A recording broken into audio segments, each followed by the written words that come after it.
Good evening, members, and welcome to our December meeting of Full Council. This is a meeting of the Council which is being held remotely. The meeting is being recorded and streamed via YouTube, where members of the public are able to watch the meeting. We're also recording the meeting, and the recording will be available on the Council's website following the meeting.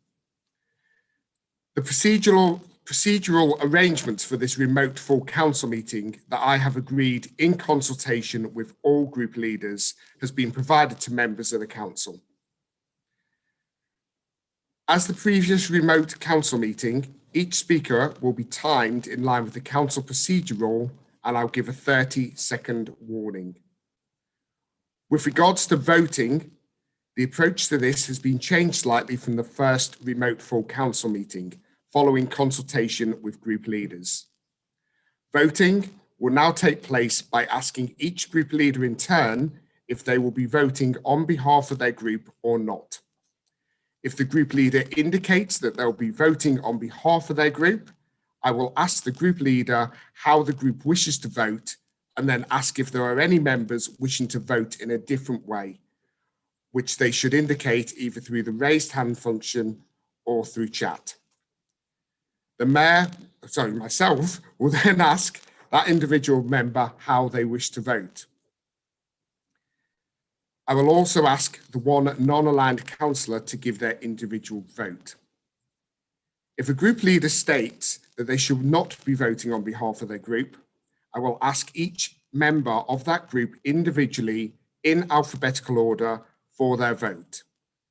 To enable this, all members of the group will be asked to unmute themselves, which they'll be given the ability to do. After the member has voted, they'll be asked to mute themselves to limit interference. Prior to asking for votes, a quick check will be carried out by committee services staff to confirm that all members of the group are present. So we move on to agenda item 1, apologies for absence.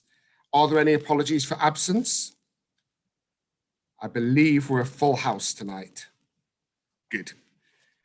Agenda item 2, declarations of interest. I've received one declaration of interest. I'm also going to take on block all county councillors under agenda item 9 and 11. I have a declaration of interest from Councillor McGowan under agenda item 16H. It's a non-pecuniary interest as his son is employed by Unison. And do we have any further declarations of interest? Councillor Henry.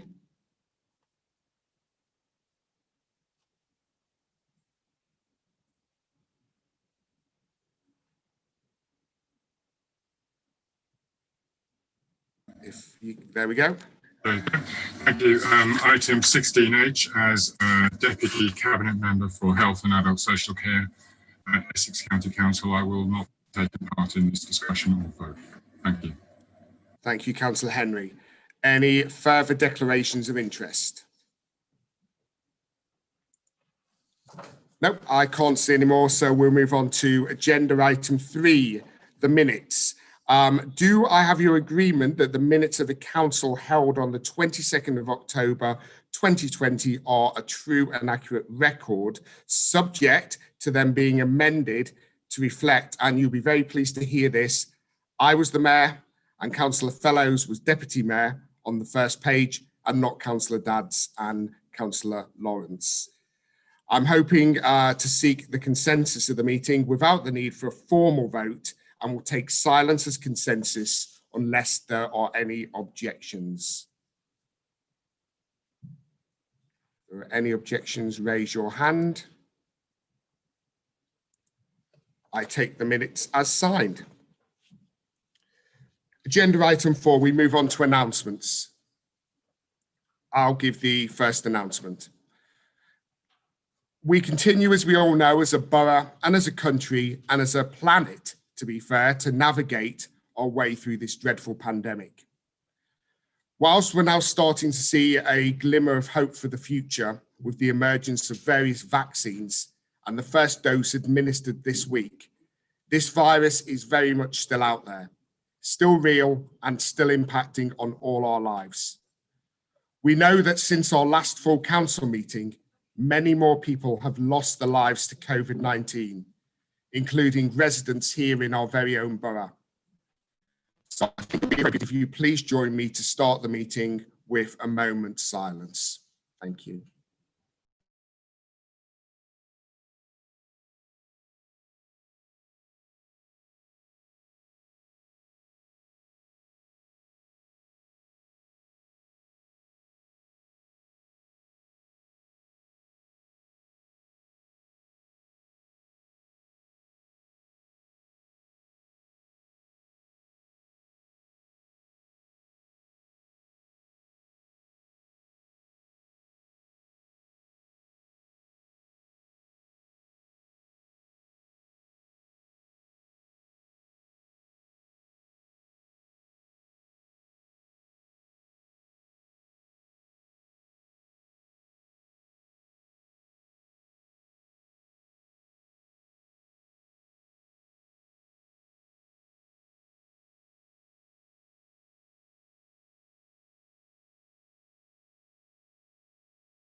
Thank you. My civic activities and those of the Deputy Mayor have been circulated to all members prior to this meeting by email.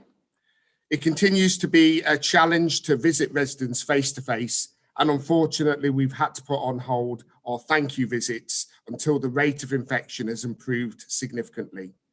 But both the Deputy Mayor and I will be back out doing them as soon as we're able to. In the meantime, we continue to find new ways to engage with our residents. I've recently had to cancel a trip to one of our twin towns, Meaux, in France, where we were to recognise our 30th year twinning anniversary with Meaux. And our other twin town, Heiligen House, was going to be there as well to celebrate their 50th year twinned with Meaux too. We'll be arranging to recognise this relationship at some point in the near future when it's safe for us to do so. As you're all aware, I'm raising funds predominantly this year for the Polly Parrot Appeal and their project to create a wonderful new outdoor space in between their children's wards and the Polly Parrot Pad. Our goal is to raise £5,000, which we recognise is challenging in these difficult times. To date, though, I'm pleased to inform you that we've raised £3,627.15, including £510 raised through my Facebook Giving birthday fundraiser last month. So thank you to all those who contributed. I would highly recommend any Facebook users to do the same for their own chosen good causes for their birthdays. Who knows, you might even perhaps support the charitable trust for the Mayor of Basildon, as I did. For those looking for something to do remotely and virtually this Saturday evening, don't forget I'm running my charity Christmas quiz on Zoom and there's still a few places left. So please email the Mayor's office if you'd like to take part. Remembrance Sunday this year was very different, but as the Council's Armed Forces champion, I was passionate that we found the safest way possible to recognise the occasion. I was honoured to visit 6 of our war memorials in the borough on the day to lay a wreath. I would also like to thank all those who took part following the safety regulations that have been laid out. It would also be remiss of me today to not recognise one of our members who's chosen to celebrate his birthday tonight by attending full council. So happy birthday to you, Councillor Harrison. So as we head towards Christmas, and with today being the first day of Hanukkah, we are all prepared for enjoying this special time of year very, very differently. I just want to wish all members and all members of the public a very Merry Christmas, and let's hope that 2021 will be a year when we can emerge from this madness of 2020 and start our recovery. Thank you. I'll now hand over to the Deputy Mayor, who has a short amount. Oh, I'll come back to the Deputy Mayor. He's just having a technical problem at the moment. So I'll hand over to the Leader of the Council, Councillor Callaghan.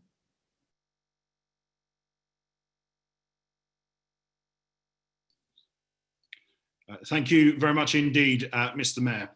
I wanted to use this opportunity to bring Council up to date on the very serious situation that our borough finds itself in as we look to combat the coronavirus.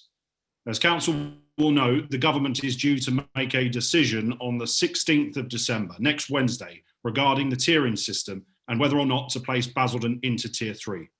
This would mean that our hospitality sector would be forced to close once again, just a few days before Christmas, devastating the industry, jobs and livelihoods. To be clear with the Council, COVID rates in Basildon are too high and they are increasing. We have tonight breached the 400 per 100,000 mark, rising sharply from 290 per 100,000 this time last week. As things stand, Basildon is the third highest borough for infections in England. With the increasing rates in the surrounding districts and London boroughs, there is a significant chance that this could put us in the highest tier as we head towards Christmas when decisions are made next week. I believe that would be completely wrong. The rising infection rate in Basildon is not to do with the hospitality sector, retail or our pubs. Our rising infection rates are to do with schools and workplaces. It is also especially the case that in our borough, we have a high number of people carrying the virus, but without displaying any symptoms at all. Since November the 26th, it has been possible to ascertain that around 40% of our current infection rates are linked to schools. A similar number is linked to our working age population in the areas of our greatest deprivation. It has been obvious to me, to head teachers, to teachers, parents, to business owners and to their employees that targeted action was needed in order to combat these two key areas where infection rates are rising.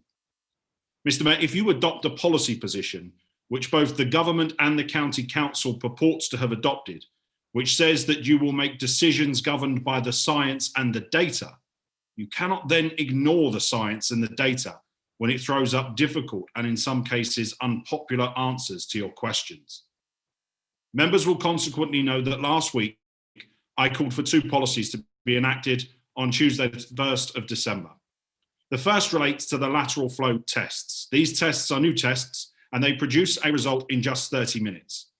Back in October, when I agreed for Basildon to join with the County Council and enter into Tier 2, one of the conditions was around the lateral flow tests being deployed in Basildon first. This would have meant that in our larger industrial businesses such as Ford's, Case New Holland, Leonardo's, Fiserv and Argos Distribution Centre, staff would have been able to receive a test on site twice a week before they entered the workplace. This would have enabled us to root out the people who are not displaying any symptoms at all, but who are COVID positive and spreading the virus. The Health Secretary promised Essex 150,000 lateral flow tests on Thursday, the 15th of October. By the 26th of November, I asked the Director for Public Health in Essex where these tests were and why they were not being carried out on the sites of these businesses and encouraged him to get a move on. I regret that despite receiving them on the 26th of November and knowing they were going to receive them from the 15th of October, Essex County Council were not ready to deploy the tests in Basildon until Tuesday, the 8th of December. They are also not specifically testing workers in these large manufacturing sites, but have instead adopted a more sporadic free-for-all approach to the deployment of these tests, which are capped at 300 a day and administered from the Towngate Theatre. Mr. Mayor, I will continue to drive pressure on ECC to get more of these tests on the sites of the businesses that need them and to ensure that they are more spread out across the borough, particularly in Wickford North and Shopgate, where the virus infection rates have risen rapidly. Secondly is the issue of schools. Since schools returned after the October half term, infection rates have been sharply increasing across all of our schools. With different rules being adopted by different head teachers on which children to send home to isolate, which year groups to keep in school and which schools to shut completely, we have seen a fortnight of chaos. This resulted in some schools informing parents that they could simply withdraw their children, mark them down as self-isolating meaning they were not recorded as absent, but the children received virtually no online learning at all. This was meaning that thousands of kids across our borough would have missed almost 6 weeks of education by the time the schools return in January. Add to this the fact that some schools were having to make decisions on a weekend to close schools for cleaning, which meant some parents had less than 24 hours to arrange childcare, make arrangements for work on Monday morning, or enact a support bubble around them. Mr. Mayor, as I say, the situation has been... Councillor Callaghan, just one moment, apologies. If you can just pause. I have a point of order from Councillor Rimmer, 16D. Just one moment, please.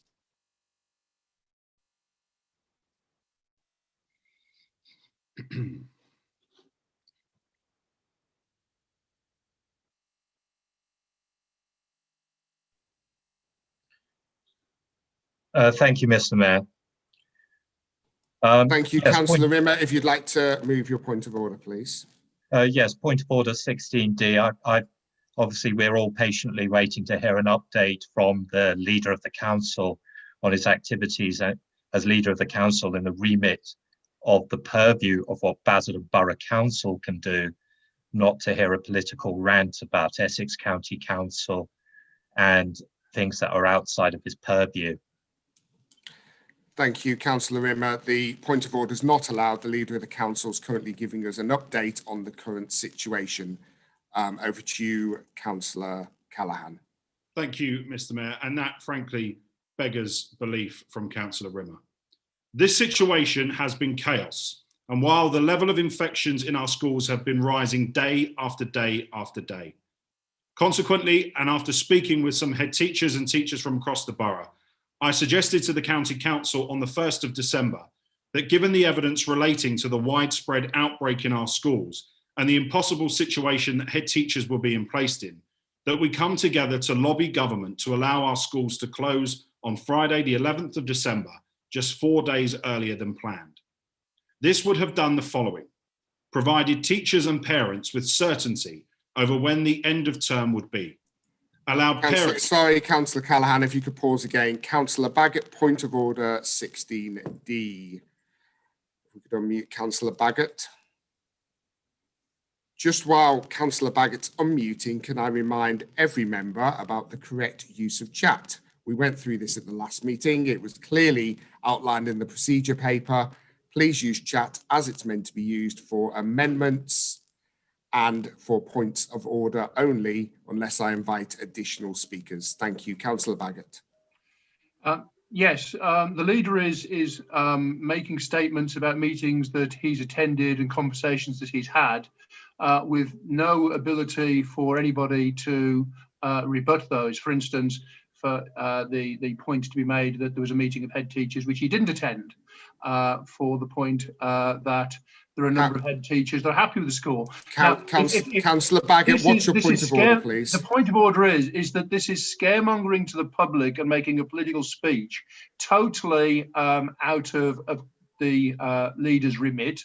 And if he's going to say that, there should be the ability for someone that has a position of knowledge to be able to have some form of rebuttal. Otherwise, what the council is doing is giving the public a completely false message and a false indication of what the situation is at a serious time. And it's nothing other than political grandstanding at a time when parents are concerned about the schools and their school children. Thank you, Councillor Baggott. I think we get an indication of what your point of order is. It's not allowed. The leader is giving an update on behalf of Basildon Council in relation to the current coronavirus crisis in the borough. Over to you, Councillor Callaghan. Thank you, Mr. Mayor. This is so serious, the situation that this borough finds itself in right now. And I would think that all members would do well to listen to the actions that I have taken, that the Chief Executive has taken over the course of the last 2 weeks. And with your permission, Mr. Mayor, I should like to continue updating the council. Because if the actions that we had outlined to the County Council had been implemented last week, it would have done the following.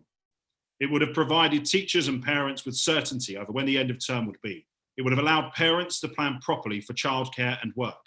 It would have reduced the numbers of young people able to be recorded as self-isolating with no requirement to engage in online e-learning, meaning that they were free to simply roam the streets. It would have Sorry, Councillor Callaghan, we have another point of order, 16D. Councillor Rimmer. May I suggest we do all of these at the end, Mr. Mayor? I have to take them as they come, unfortunately. Councillor Rimmer. Thank you. We're hearing a speech that's just speculating on what could and what couldn't be if certain other authorities had taken action. And I say to you, but could the Councillor Callaghan just keep to his update? Tell us what he has done, what meetings he has had. That's the point of this, not speculating on what the future could be, because we're not here for a lesson in his fiction writing. Okay, thank you very much, Councillor Rimmer. The point of order is not allowed. If Councillor Callaghan could be allowed to complete his speech and give the public this update. Thank you, Councillor Callaghan. I have to say, Mr. Mayor, again, you cannot accuse me of what Councillor Rimmer has just done when I am simply updating this council in terms of what the meetings, the actions, the policies, the positions that the council has advocated. I do not want to be drawn into the internal warfare between Councillor Baggott and Councillor Rimmer here. Thank you, Councillor Callaghan. Continue with your update. Thank you. It's far too much serious, Mr. Mayor, for that kind of jockeying for leadership position. Continue with your update. Thank you. If we had enacted the policies that this council proposed to Essex County Council last week, then it would have meant that we could have drastically reduced the risk of young people passing the infection onto the over 65-year-olds when they meet during the 5-day Christmas relaxation period. I regret that the County Council did not support that call. They opted instead to waste over a week by procrastinating. And Councillor Callaghan, can you stop for a moment, please? Councillor Baggott, point of order 16D again. If this is the same point of order, then I will be, this has got to stop. We need to hear these speeches. We've got a heavy agenda here that we need to get through, and I'd like the leader to be able to give his update. So what is your point of order, Councillor Baggott?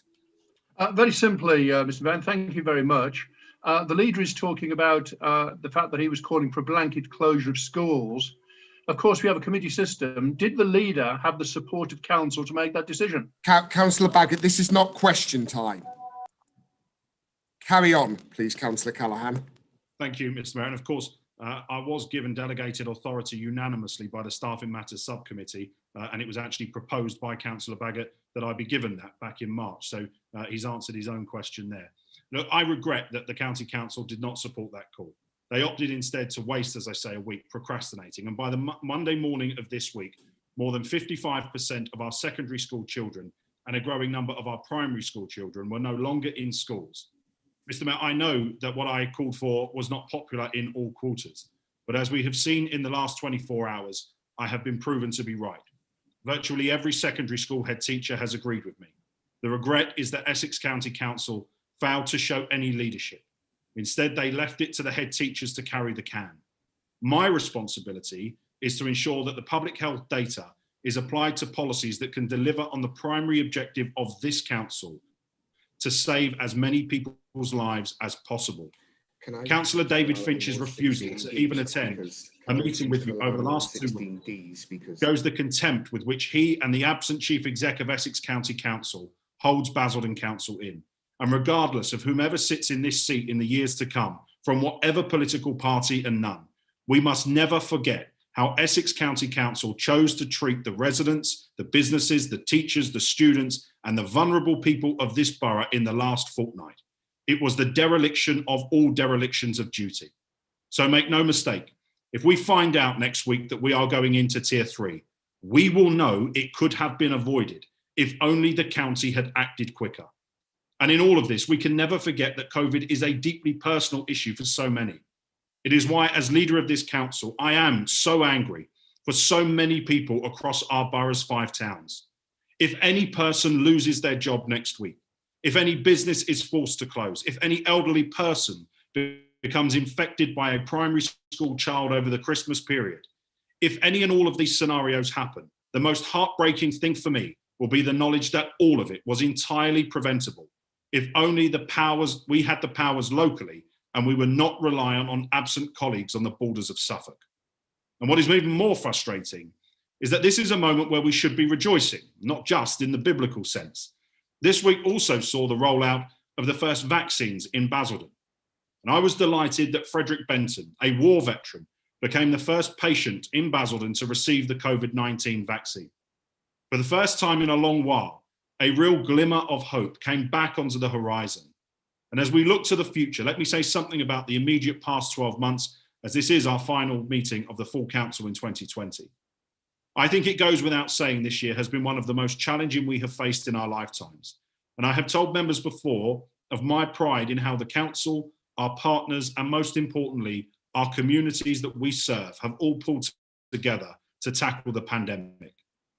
But I'm just as proud that against the backdrop of such adversity, we've continued to deliver for the residents of the borough in ways far beyond responding to coronavirus.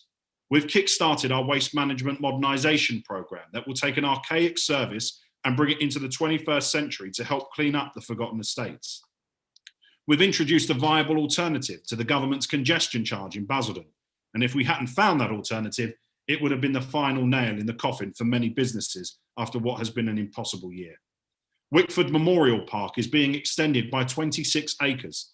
This will create a corridor of biodiversity around Wickford Memorial Park and allow us to create the forest we all want to see in the northeast of the borough. The Pitsea Town Centre radio link is live. We listen to local retailers and with our partners funded 10 radios which give retailers a secure way to quickly share information with each other and the police. We have created a £40,000 mental health fund to help people through the effects of social isolation and lockdown. Last month, we also launched the Are You OK campaign with local charity Motivated Minds. We froze the council tax. We kept the street lights on and installed the first in our rollout of electric vehicle charging points. We also ensured the well-being of families that needed us most by providing 1,000 healthy lunches during the October half-term using money saved from cutting councillors' allowances. And we are committed to that programme until Easter. And we kept 2 million square metres of parks open, carried out over 1 million waste collections, and continued our emergency service repair operations. Mr. Mayor, many people in our borough have talked in recent months about the East End blitz mentality, and it is poignant because out of the ashes of war-torn London, Basildon was born. And as undoubtedly, as I so often say, Basildon is one of our country's greatest... Councillor Callaghan, if you could pause for a moment, please. Councillor Rimmer, point of order 16D. Please move your point of order. Yes, thank you, Mr. Mayor. This time it's related to the timing. I believe he's only spent, he's meant to spend 10 minutes. I know he has been interrupted. I believe you are indulging that. I appreciate, but I still believe he's gone way over. Thank you, Councillor Rimmer. There is no time on an announcement. We have been interrupted now 5 times by points of order. Members, I will remind you that there is a significant amount of business on the agenda this evening. We are hearing this announcement. We will continue hearing this announcement. If you want to keep interrupting it, we're not going to get through the business of council. So please, let's move on. Councillor Callaghan. Thank you, Mr. Mayor. Of course, we are the largest economy in Essex, and now we're going to deliver a town centre that will be the beaten heart of Essex again. So, Mr. Mayor, as you can see, Councillor Dadds is now sharing his screen.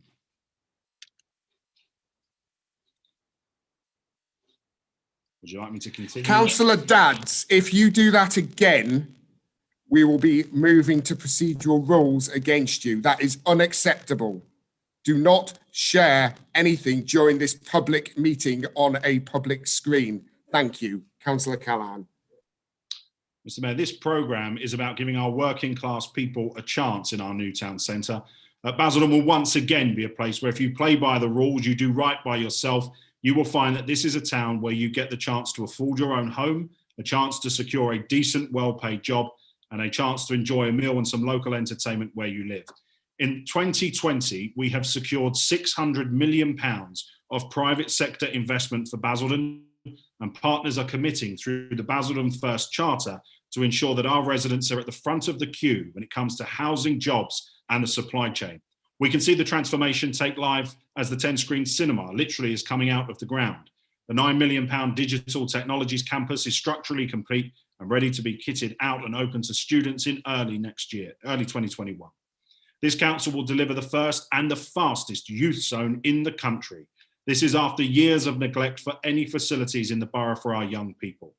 £1.3 million has been secured in Arts Council funding to deliver a cultural strategy for the borough. We're investing in the Towngate Theatre to increase and broaden its appeal. Plans for the regeneration of Wickford Town Centre have moved forward. Sempra Housing is about to come forward to the Planning Committee with planning applications for hundreds more homes for our borough's key workers, and we will be bringing forward plans to knock a further 25% off of the council house waiting list with a brand new council house building programme. We're restoring the borough's culture, ensuring it will be the cornerstone of the regeneration. The people of Basildon have shown how they can pull together as a community. This council and its amazing officers have shown that this is a council now that is a very different beast to the one it was under the last management. I believe that we've proven this year that Basildon is a council that really cares. We're no longer an island disconnected from our residents and our businesses. Instead, I believe we've shown every single day of this crisis that local government matters and that when it is done well, it makes a difference and can save lives. With that in mind, I would just finally like to place on record my sincere thanks to every single officer of this council, but from me personally, a particular thanks to the Chief Executive, the Deputy Chief Executive, SLT, and actually to Rachel Glover and to the chairs of our council committees for their sterling work in supporting me and the council on COVID this year.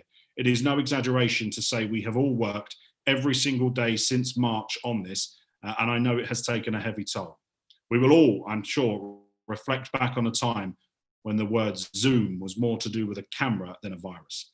Nothing we do in local government as councillors will matter more than our work over the last 9 months. And I want to place on record my thanks to everyone on this call and our officers for their efforts in 2020.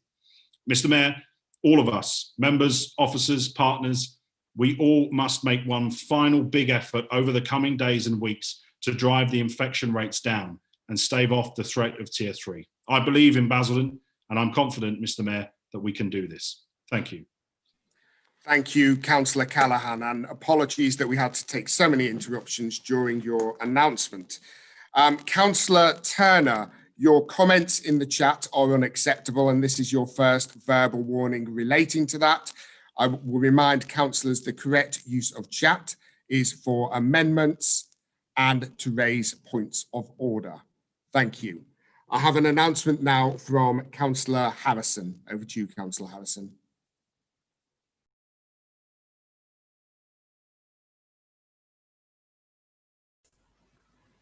Thank you, Mr. Mayor. I'll try to be brief. As Councillor Callaghan has said, this year has been a difficult year for many people. Some of us councillors have had a difficult year as well. Our lives have been different, but during this difficult period, our staff at and from the Barleylands Depot have helped us maintain a very near normal service throughout. I would like this council to record our thanks to them and for Mr. Brace and his team, including all the environmental health team who have been absolutely fantastic over the last few months. I think it's important that we recognise the work, the hard work they have done. Some of them on lower pay that have really, really worked hard. Some on difficult days, but they've done a fantastic job. It would also be very remiss of me if we didn't thank all of the volunteer litter pickers across the borough, who also do their best to keep the borough clean, despite the tossers, and that's those who toss the litter, I mean. Well done to all of them. I would also like to thank the volunteers of the Friends of Lake Meadows and the Friends of the Wickford Memorial Park for the work that they do. The volunteers there have helped to make those two particular parks look very, very attractive. And they do it in their own time. And I'll say this, the Friends of the Memorial Park, I put them together with meeting with the Friends of Lake Meadows, who have helped them in a great deal on how to go about the job of being friends to their particular parks. And I'm hoping that other parks we will find people who want to be friends of those parks as well. Finally, almost a year ago in the council chamber, during a debate on the closure of the CLC in Wickford, Councillor Don Morris made the statement that the CLC has been saved. Well, as 2020 comes to an end, absolute silence. So now I've asked the officers to ask the County Council what is happening. Point of order, sorry, Councillor Harrison, point of order 16D. Councillor Rimmer, clearly, Councillor Rimmer, this better be valid because we have, as I keep saying, significant amount of business to get through. Councillor Rimmer. Mr. Mayor, I believe my points of order are valid, but I obviously value your judgment on determinations as well. Point of order 16D, I believe the update should actually be relevant to his work and not actually talking about other members and what they may or may not have said a year ago. I think that's irrelevant to the point in the agenda. Thank you, Councillor Rimmer. Point noted, Councillor Harrison. If you continue with your announcement, Councillor Turner, before you can continue, under Procedural Rule 23B, if you continue to abuse chat as you are, including calling me a disgrace, then I will be enacting Procedural Rule 23B that you will not be heard for the rest of the meeting.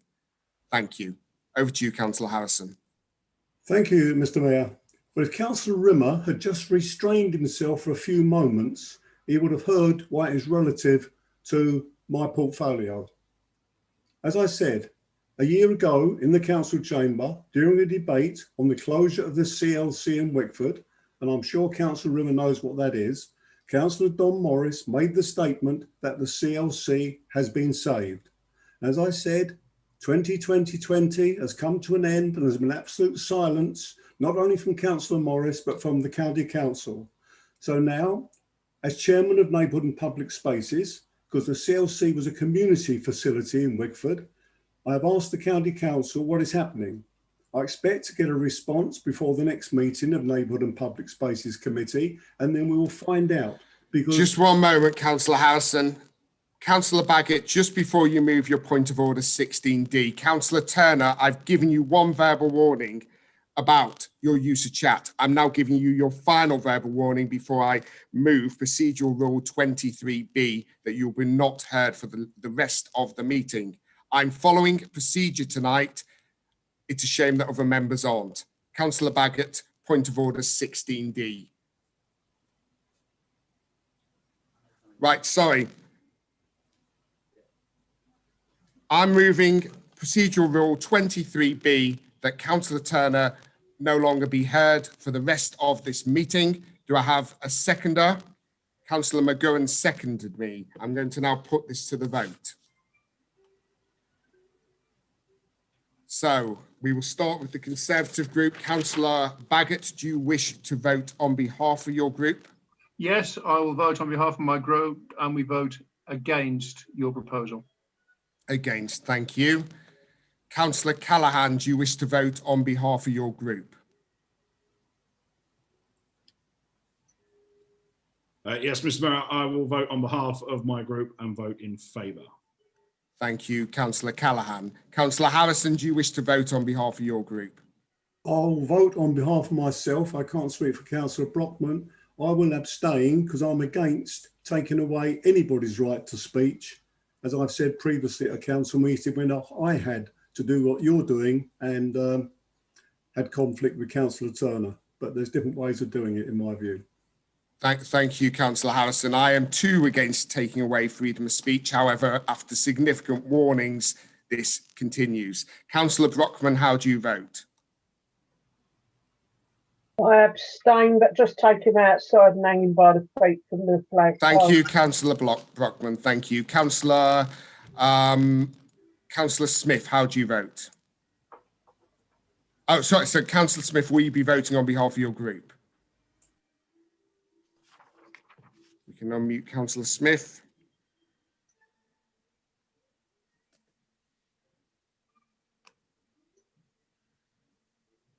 We should just wait for Councillor Smith to be unmuted.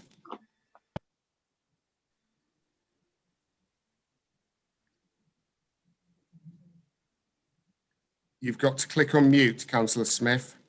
You are. There you go. You did it then. Try again. There we go. No.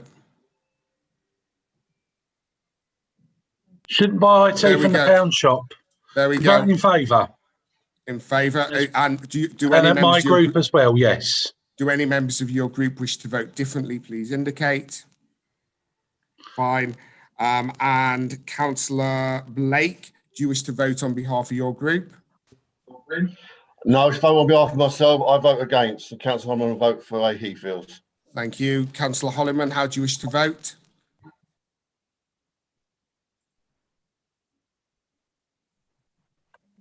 Councillor Holliman, how do you wish to vote? Oh. If we can unmute Councillor Holliman again. Totally against, Mr. Mayor. Against, thank you, Councillor Holliman. And finally, Councillor Fellows, how do you wish to vote?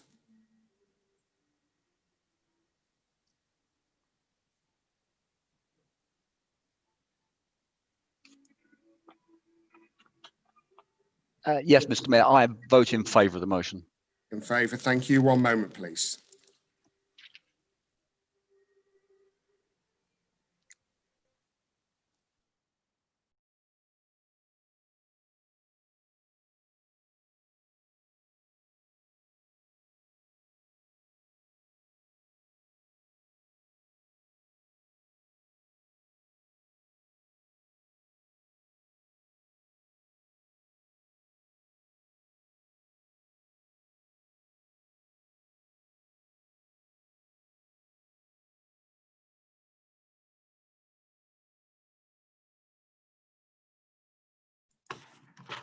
With 20 votes for, 20 votes against, and 2 abstentions, it's on my casting vote, and I vote for. Therefore, Councillor Turner shall not be heard for the rest of this meeting.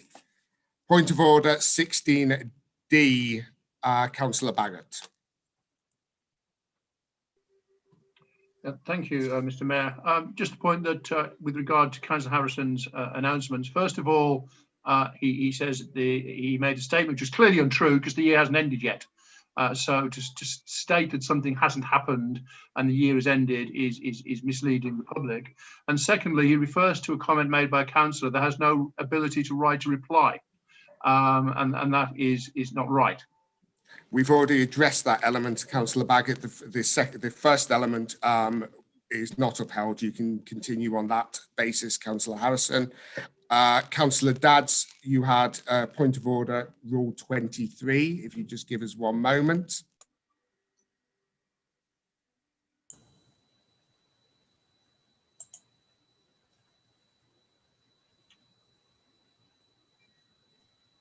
Councillor Dadds, is it Rule 23 as a whole that you're moving your point of order on? If we could just unmute Councillor Dadds. Yes, it's 23A, disorderly conduct by a member. Okay, go ahead. The conduct of Councillor Brockman, use of words of violence or taking Councillor Turner outside of the building is inappropriate.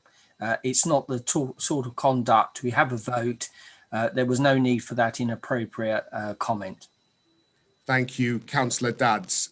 Councillor Brockman, if you could please watch how you speak about other members during the meeting. Councillor Dadds is right. We need to show each other respect. Thank you. Over to you, Councillor Harrison, to finish your announcements. We may get on to questions at some point.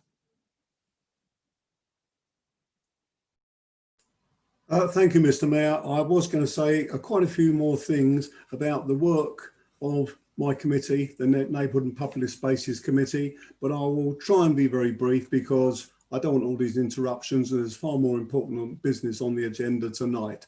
But I want to say this, the hard work put in by the members of the Neighbourhood and Public Spaces Committee with the backing of the officers has brought forward some good things in the past year.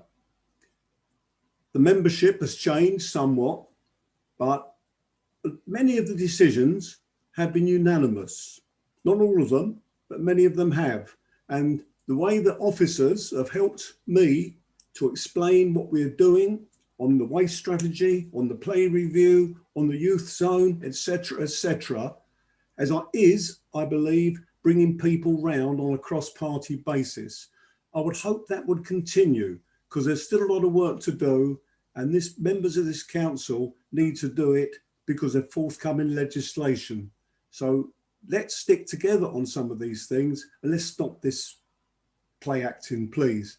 I'll stop there, Mr. Mayor, because otherwise there'll be even more interruptions. I had about 5 more pages to speak, but I won't.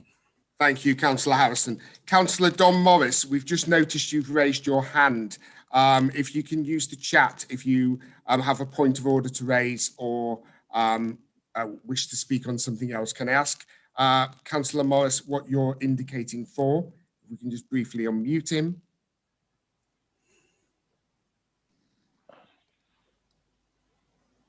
Yes, Mr. Mayor, I'd like to, since Councillor Harrison mentioned my name, I'd just like to make a correction. I said at the time a year ago, I said, wait and see. I didn't say what he said, so I'd like an apology, please. Thank you very much. You've made your point clear, Councillor Morris. We shall now move on. Councillor Fellows, the Deputy Mayor has a very brief announcement. If we can keep it very brief, please, Deputy Mayor.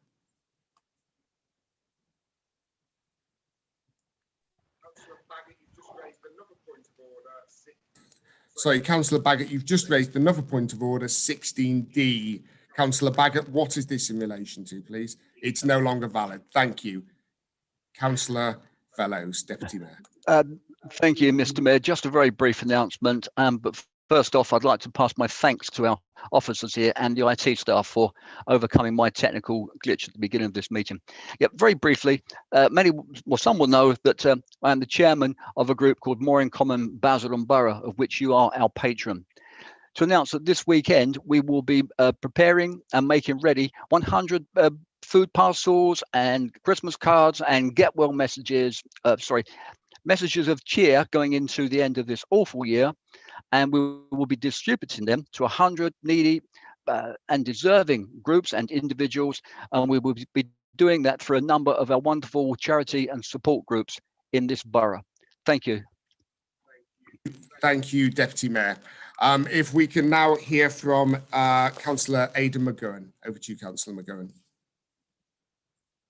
If we can keep it brief, please, Councillor McGowan. Yeah, I will certainly try, because clearly the amount of ludicrous interruptions has held the meeting up significantly already. At the last full council meeting, I gave an update on the work of the COVID working group. I felt it was important that the public know what we have done and are doing and what we continue to do. I also felt it was actually important for the opposition to know, seeing as they decided not to take part in the vital work of the COVID working group. I went on a bit last time. I won't do that this time, but I thought it was only fair to mention the progress we have made since that last meeting, which was only a matter of weeks ago. The financial inclusion and resilience policy has now been adopted by last week's meeting of Policy and Resources. Similarly, the social value policy was also passed by last week's P&R committee. This is designed to make sure we utilise the significant spend of the council to provide the biggest benefit to our local economy and all its residents. The working group has also had significant input into the Basildon Economic Development Policy and Basildon Economic Development Strategy that was passed by Economic Development and Recovery. Sorry, Councillor McGowan. Councillor Rimmer, point of order, 16D. Thank you, Mr. Mayor. It was just obviously, again, I'd like to hear an update about his committee and his working group, not about Policy and Resources Committee or work that predated his working group. Financial and inclusion policy was being worked on before his working group. The social value policy was worked on before his working group, and it was an idea of Sir George Young, the Conservative Cabinet Minister. So I don't see this as actually a relevant update. We are waiting for a relevant update. Some of the chairs. Thank you, Councillor Rimmer. I am happy that this is a relevant update. I'm really sorry to have to say this, Councillor Turner, we have already moved a 23B to silence you for the rest of the meeting, which I did extremely regrettably. And you still continue to abuse the procedures of this meeting. Councillor Turner, I don't believe that anybody should be removed from a meeting. If you continue to behave in the way you're behaving this evening, I'm going to have no option but to move procedural rule 23C that you be removed from this meeting. I really do not want to do this because I believe you should be here able to vote on behalf of your residents and represent your residents. So I ask you to please follow the procedure rules as laid out. Okay, Councillor Baggott, you have a point of order 16D. What is that in relation to?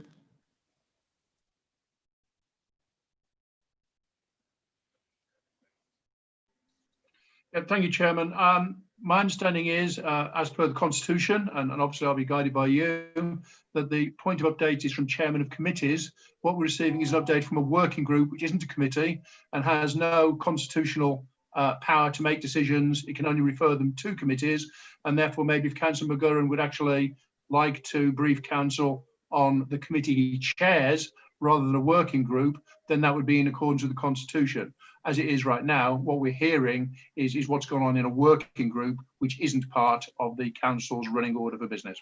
Thank you, Councillor Baggott. I believe that a working group is part of Councillor McGurran's committee. So, Councillor McGurran, if you continue, please. Thank you. Thank you very much. And going back very quickly, because I really am mindful of the stupid amount of time that's been wasted.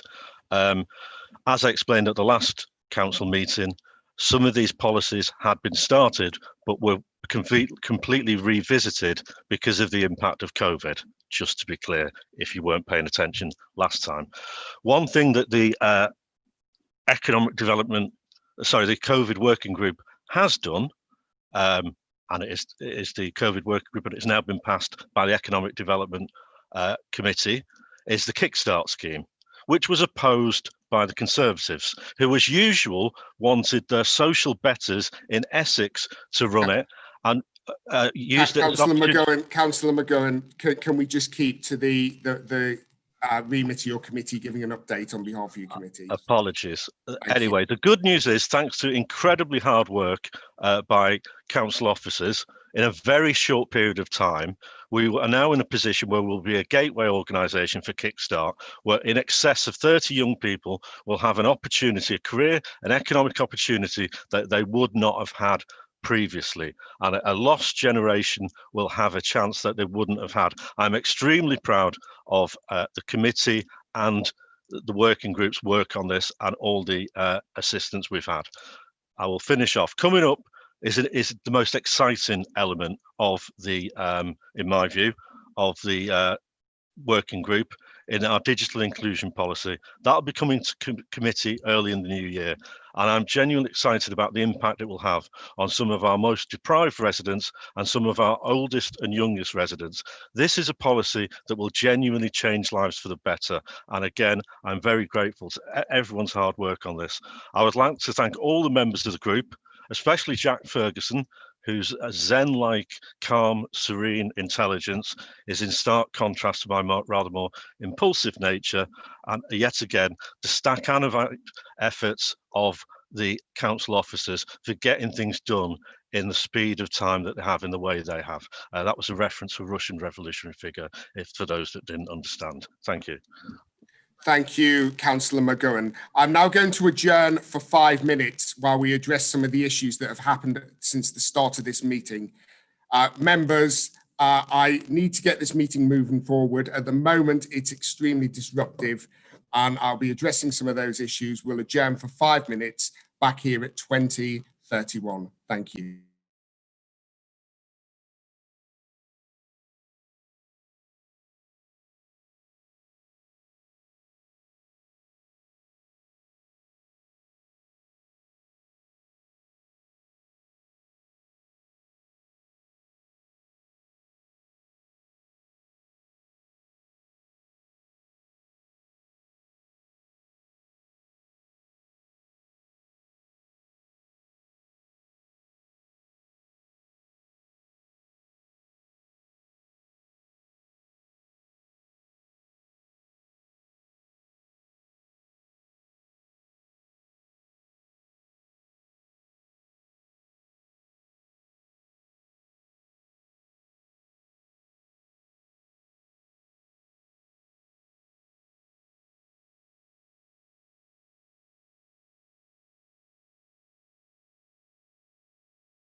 Okay, members, we're going to resume the meeting.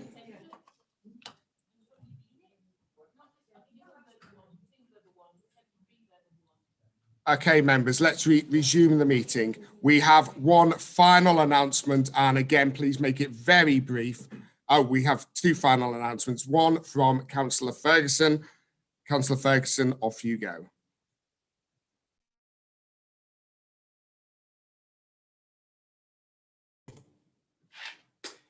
Thank you, Mr. Mayor. I'd just like to firstly thank you for your work in chairing this meeting tonight, and thank the other chairs of committees for their updates this evening for all of their work. I just want to give an update on the Strategic Planning Infrastructure Committee following our last meeting.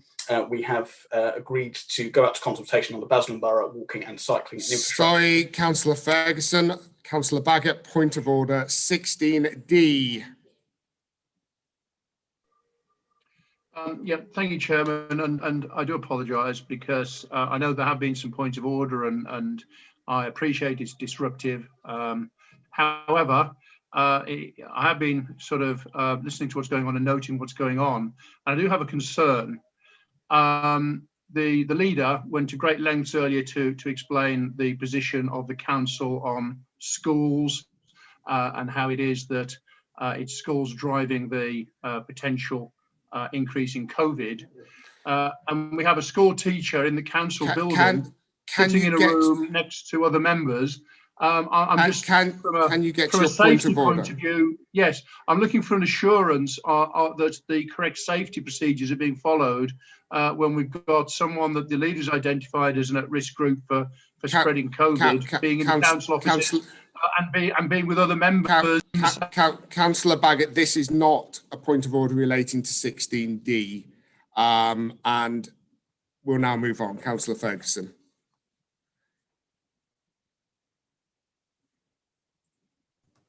Thank you, Mr. Mayor. The Leader of the Opposition said earlier that he wants to hear updates from committees and then stops me from doing mine. So let me continue.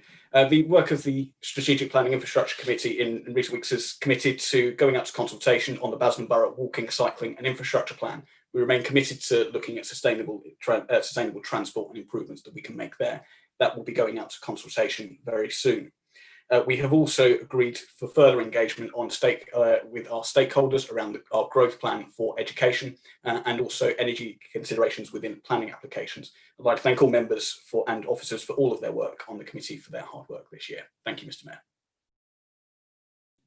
Thank you, Councillor Ferguson. And finally, Councillor Smith, over to you. Thank you, Mr. Chairman. As you know, I am very brief, so hopefully I can get this wrapped up before people can type. Point of order 16D, who knows? 18 months ago at full council, myself and the leader made a commitment to get Sempra to double the number of homes it was going to build.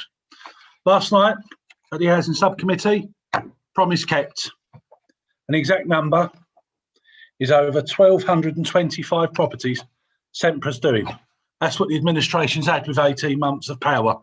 And we're going to rank up another gear. We're doing a lot of things. Next point. There's £10,500 left over from Together for Safer Communities, and from a cross-party agreement, at my request, that money is now going to food banks in this borough. When the next municipal year, we can talk about on budget day about putting the funding back in Together for Safer Communities, but I'd rather the money was put into food banks than left in the bank. And the third, brief and final point that I wish to make tonight, as Housing and Communities takes in the police and public safety, I have now, as of yesterday, lodged a formal complaint with the Health and Safety Executive over the disaster in Sherrydown East and Station Way against Essex County Council's inability to open roads without putting the correct signage up. And already there has been another accident there tonight. Thank you, Mr. Mayor. Thank you, Councillor Smith. Councillor Dad's point of order 23B and C. 1 moment, please. If you can bring Councillor Dad's in.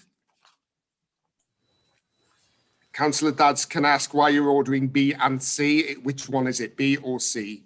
It's actually, I apologise, I meant to type A. But it's conduct in relation to impugning officers of county council that are not present at the meeting regarding highways. it's most inappropriate to make announcements in this way, which I think defames or undermines the officers at Essex County Council without the right to reply. Thank you for making your point of order, Councillor Dadd. Councillor Smith has now finished his announcement, so we shall move on with the meeting. We now move on to agenda item 5, finally, public question time. There is a period of 30 minutes for public questions. If any questions aren't reached during that time, they will be responded to in writing following the meeting. There are 5 questions received from members of the public as set out in the agenda. I will now ask the questioners to be admitted to the meeting. Each questioner will be entitled to ask 1 supplementary question on each question. Question number 1, do we have Mr. Grindley in the meeting? He has a question to put to Councillor Callaghan. If we can unmute Mr. Grindley, and if you could ask your question, please.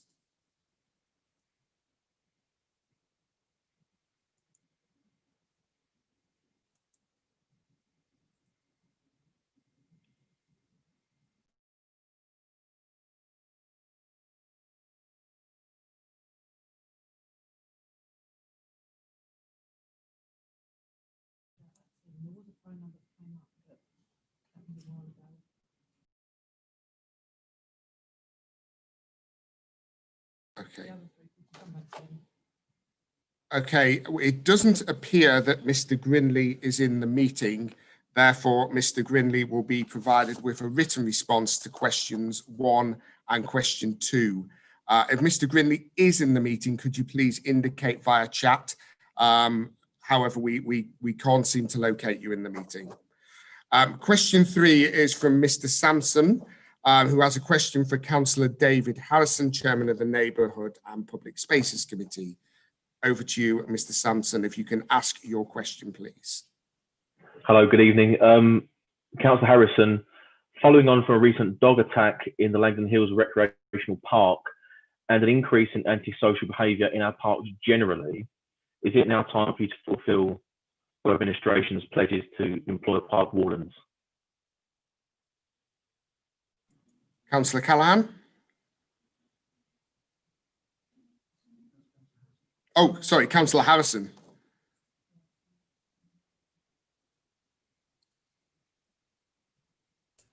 That was almost promotion.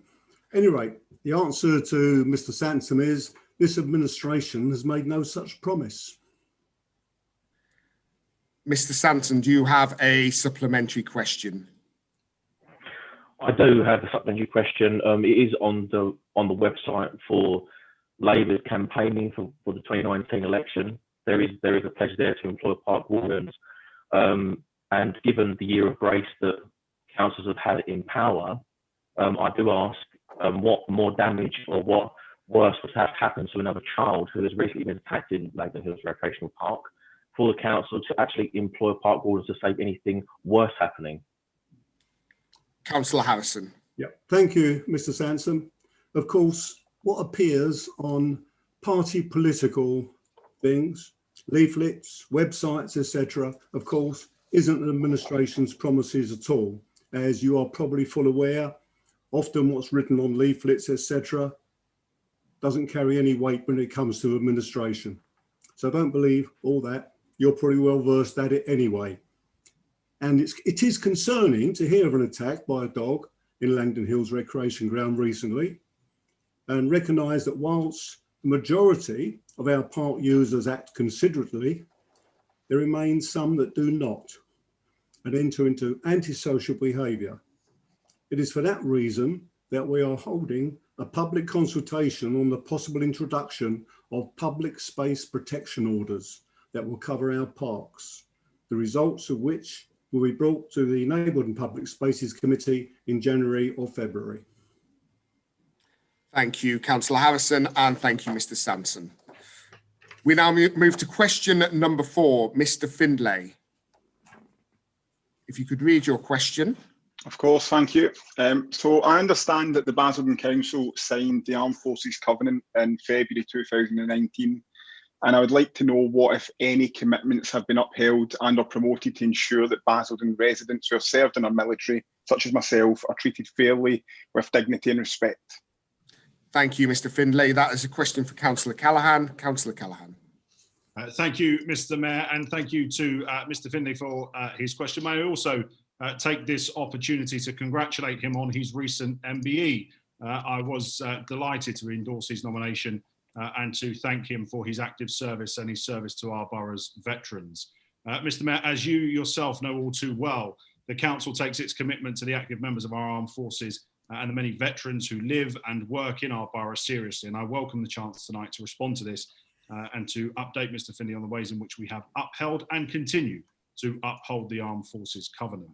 The council fulfills its commitment in a variety of ways, but it is important to say that we are a key member of Basildon Civil Military Partnership, which you as the Mayor attend as the Council's Armed Forces Champion, and you are supported by a range of our officers. It is through the Civil Military Partnership that we work with veterans, active personnel, and other partners to deal with a range of issues, not least of which is ensuring that events like Armed Forces Day and Remembrance Sunday are successful, even in the most uncertain of times, such as this year.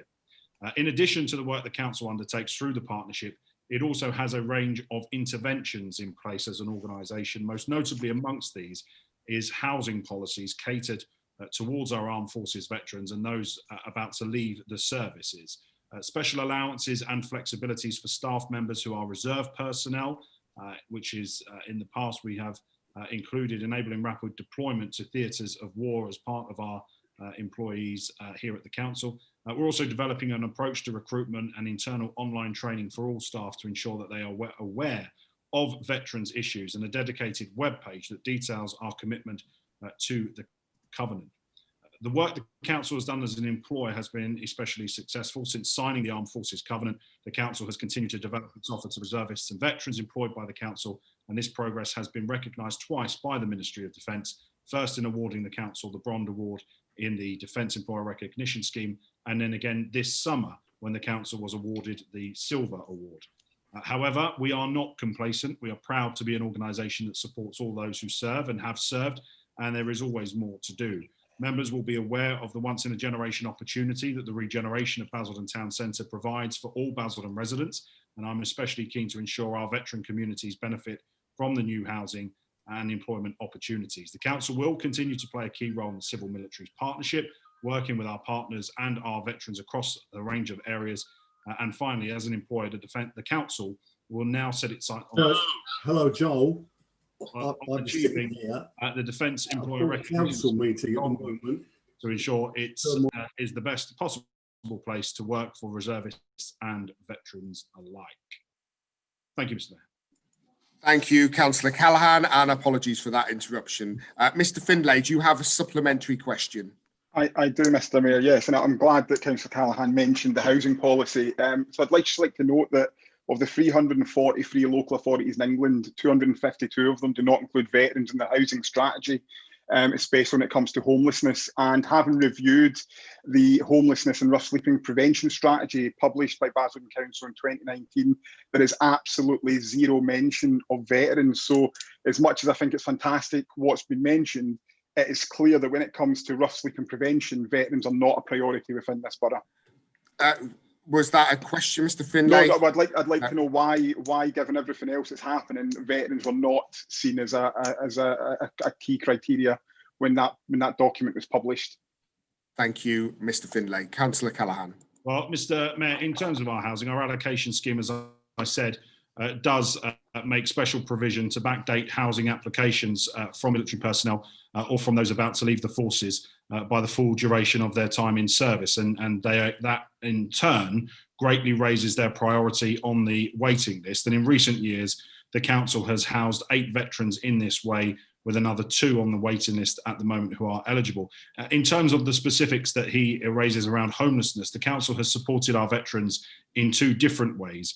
Since April 2018, when I last led the council, we adopted prevention duties for 15 veterans, intervening directly to ensure that they avoided becoming homeless. The council also accepted relief duty to 34 veterans who had already become homeless, supporting them to find alternative accommodation. Mr. Finlay will also be aware that Sempra Housing, the council's house building company, also awards greater priority to our borough's veterans in the awarding of houses. And the council's recently passed the Basildon First Charter, which will ensure Basildon residents are prioritised in the new developments as part of the new town strategy. But going just further than that, when it comes to employment, following the question this evening, I did review our contracts at the moment to see about our veterans in the supply chain and working in the supply chain. Just last week, the council passed a social value policy for the first time, which was widely welcomed by our partners. And as part of this, I have asked the Deputy Chief Executive to review what more we can add to our commitment to supporting veterans in our new social value policy, which focuses on procurement, housing and the supply chain. I see no reason why we cannot promote opportunities for our borough's veterans as part of that scheme. Thank you, Mr. Mayor. Thank you, Councillor Callaghan, and thank you, Mr. Finlay. Final question, question 5, is from Ms. Adeshile.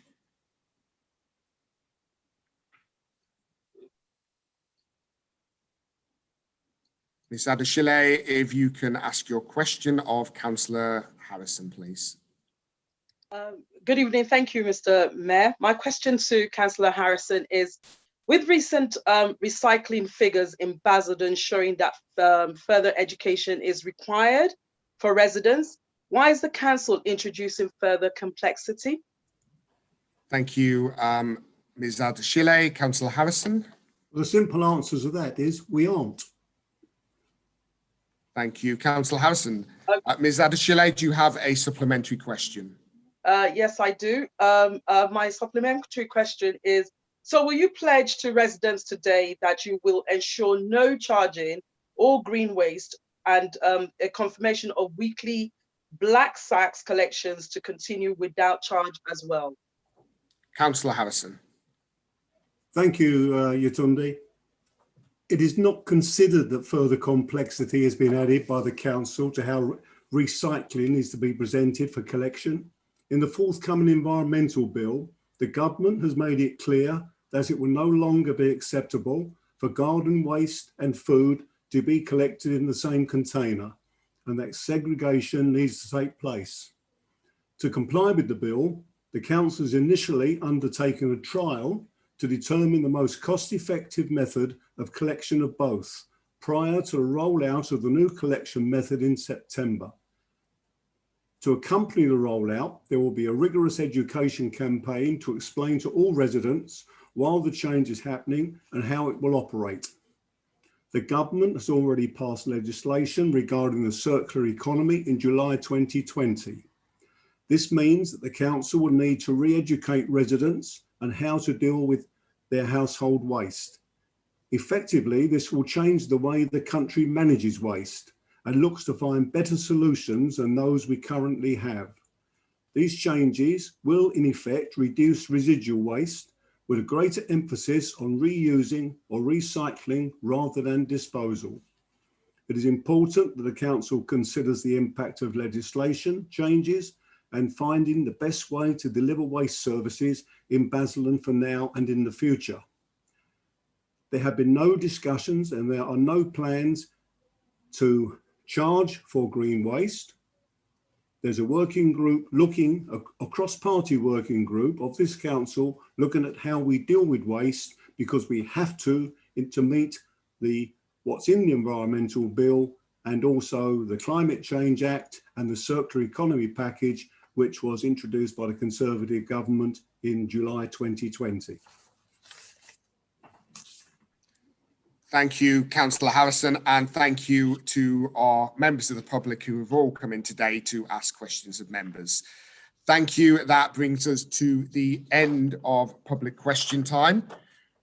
If the members of the public would now like to leave the meeting. We now move on to agenda item 6, members' question time. There's a period of 30 minutes for members' questions. If any questions aren't reached during that time, they'll be responded to in writing following the meeting. There have been 5 questions submitted by members of the council. Can I remind members that only 1 supplementary question is now permitted per question. So let's move on to question 1 from Councillor Richard Moore to Councillor David Harrison. Councillor Moore, if you'd like to ask your question, please. Thank you, Mr. Mayor. There is a parade of shops in my ward at Grange Road, South Green, where paving outside the shops is in disrepair and urgently needs repairing to make it safe for those residents supporting these important small businesses. As this council owns or previously owned a number of these shops, would the chairman of the Neighbourhoods and Public Spaces Committee take action to get the paving repaired and made safe urgently? Thank you. Thank you, Councillor Moore. Councillor Harrison. The answer to that is I have. Thank you, Councillor Harrison. Councillor Moore, do you have a supplementary question? I do. Yes, I thank the chairman of the Neighbourhood and Public Spaces Committee for his answer. I checked this location this morning and can confirm that the defects have been repaired. Could the chairman of the Neighbourhoods and Public Spaces Committee commit to regularly inspecting this area for defects so that we avoid the protracted time taken to make this location safe for the residents of South Green? Thank you, Councillor Moore. Yes, your question was the first question in, and I was notified about it on the 12th of November, a month ago. I had the site looked at and photographs taken because I couldn't get there, so I could see what the problem was. We identified the problem, which none of it was on area of land owned by the council, but despite that, on the 27th of November, those repairs were made. It's a pity we had to come to a question at council because it had been dealt with. And as other members know, across this council, when members have come with problems and they've come through me, I've tried to get them sorted as quickly as I can. And to do that, I had to answer a public question, a member's question. Email me next time. You know, I'm quite happy if you, rather than the council inspect them, if you carry on looking, if it's in your ward, let me know, or if I'm not the chairman, whoever is the chairman, know of these problems, and we'll look at them and see what we can do. Thank you. Thank you, Councillor Harrison. Let's now move on to question 2. Councillor Baggott, your question to Councillor Callaghan, please. Thank you, Mr. Mayor. Does the leader still believe that the current committee system provides transparency and full member engagement? Thank you, Councillor Baggott. Councillor Callaghan. Yes. Thank you, Councillor Callaghan. Councillor Baggott, do you have a supplementary question? I do, Mr. Mayor, and I thank the leader for his expansive response. Given that he took part in a secret trip to Malmo, which not even the chairman of the relevant committee knew about, to look at possibilities for future incinerators in high-rise flats, a secret trip to the USA, which has never gone to any committee. But Councillor Baggott, can we make this a question without preamble? Thank you. It's context, Mr. Mayor. We have no time for context. This is question time. So can you ask your question? Carry on.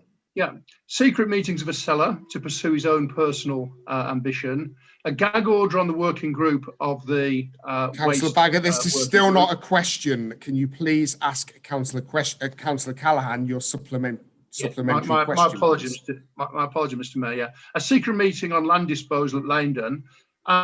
Is it the system that's at fault, or is it just the leader? You got to your question eventually. Thank you. Councillor Callaghan, over to you. Thank you, Mr. Mayor. I'm sure after 9 months of waiting to ask a question that's the one question that everybody around the borough wanted the leader of the opposition to raise.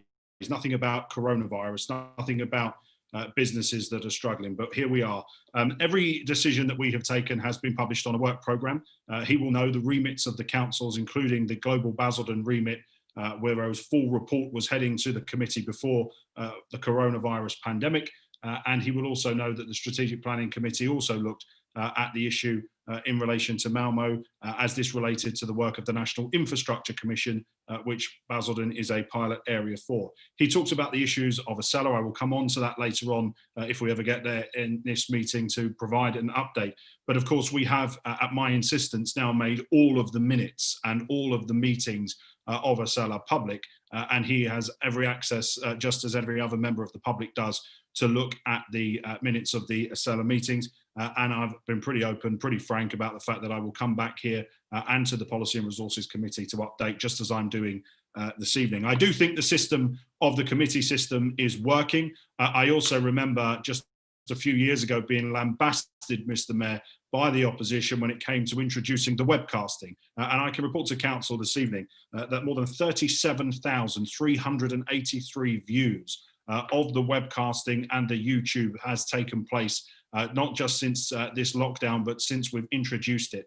People are actively engaging in the democratic process in our borough. People are watching and sharing what we are doing when it comes to these meetings. And I would also say that under the committee system, there have been more than 50 councillors that have sat around the table at service committee meetings, shaping and making policies and deciding on how money is to be spent. That's over 50 councillors able to do that, compared to just 10 that would sit behind the cabinet desk, rubber stamping decisions behind closed doors quite often.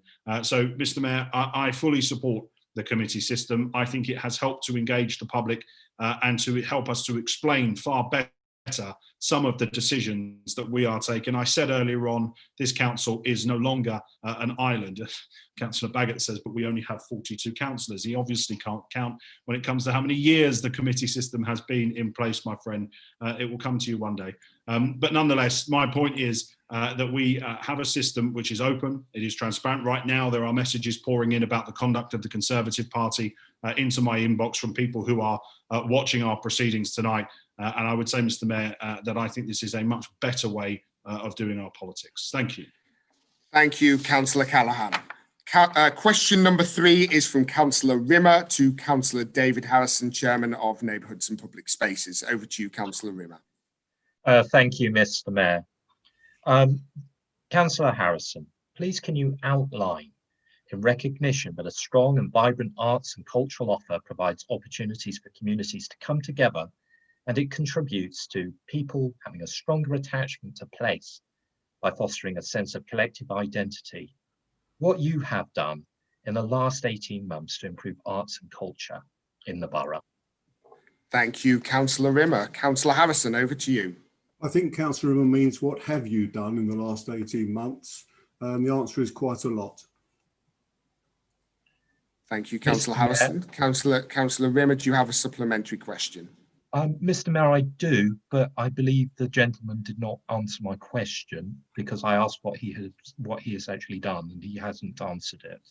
He gave me a quantitative rather than a qualitative answer to that Indeed, question. but I can't tell members how to answer questions you put to them. You now have a supplementary question. It is a great shame that the chairman of Neighbourhoods and Public Spaces is not able to answer that question. So I'll give him another question related to COVID. What has the chairman of Neighbourhoods and Public Spaces done to actually make arts and culture in the borough more accessible to people when they are going through lockdown measures and tiering? Thank you, Councillor Rimmer. Councillor Harrison. Let me tell you what we've done in the last 18 months, Councillor Rimmer. I did say quite a lot.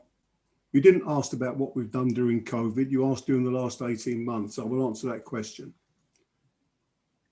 Councillor Harrison, if you can add in the COVID element as well. He did ask you about COVID as a supplementary. Once again, Mr. Mayor, as you just said, you can't tell the member how to answer questions, so please don't tell me either. Continue, Councillor Harrison. Basildon at 70 celebrations, a year-long celebration of Basildon's 70th anniversary, delivering numerous events as a council and influencing many more through our partnerships and relationships with communities.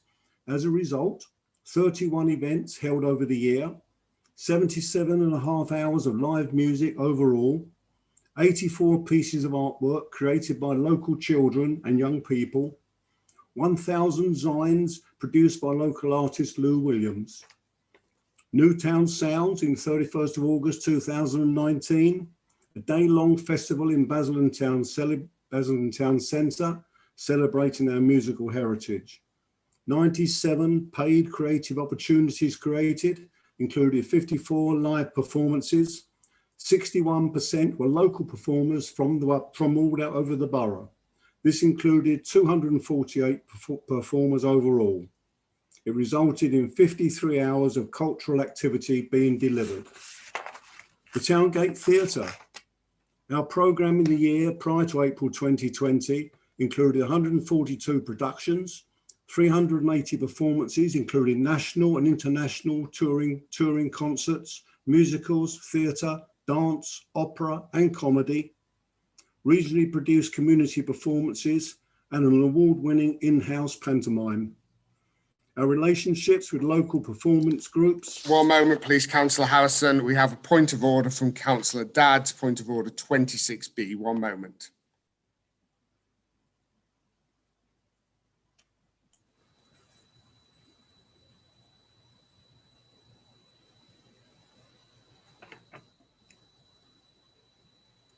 Councillor Dadds, would you like to outline your point of order, please? Yes. In relation to Procedural Rule 26, it talks about amendment of the Council's procedural rules. The Council procedural rules cannot be invalidated by inadvertent contravention or non-compliance of the rules at this meeting. In other words, Councillor Harrison is answering the first question. He's giving a full answer. Councillor Rimmer should be entitled to a supplementary question once the first answer is given. Councillor Harrison can't decide, or in effect refuse to answer the first and then answer it in the second to in effect negate Councillor Rimmer's right to a supplementary question after hearing the answer on the first. And that is in effect an amendment of the Council procedural rules. One moment, please, Councillor Dadd.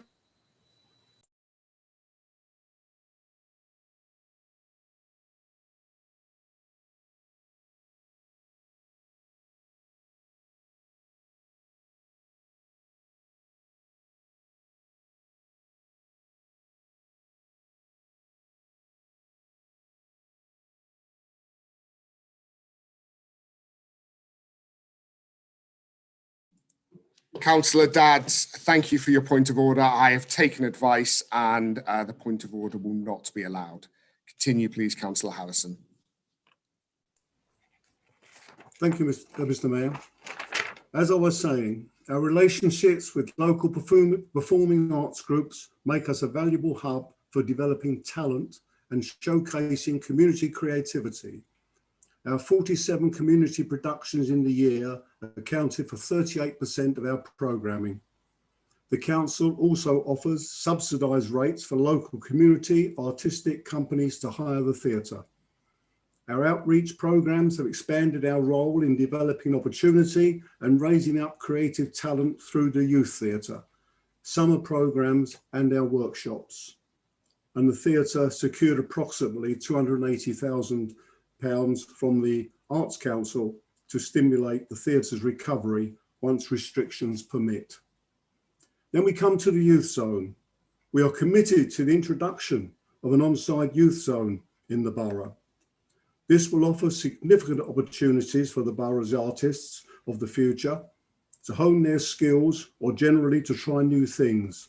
The facility will play host to the following facilities and opportunities: a dance studio, arts and design workshop, multimedia suite, music studio, exhibitions, instrumental lessons, drama workshops, and a performance schedule.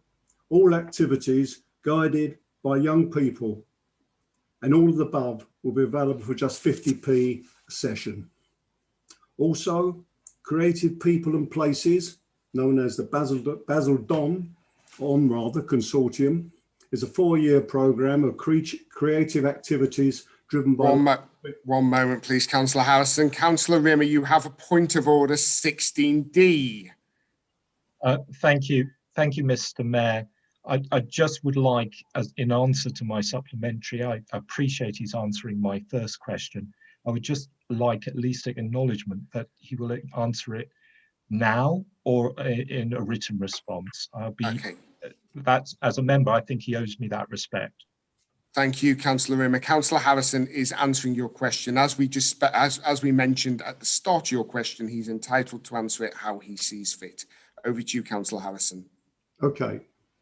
As I was mentioning, Creative People and Places is a 4-year programme of creative activities driven by local people, led by and delivered for local residents. The programme seeks to challenge traditional notions of art and culture, who makes it, where it is made, who it's for, and believing that art is for everyone.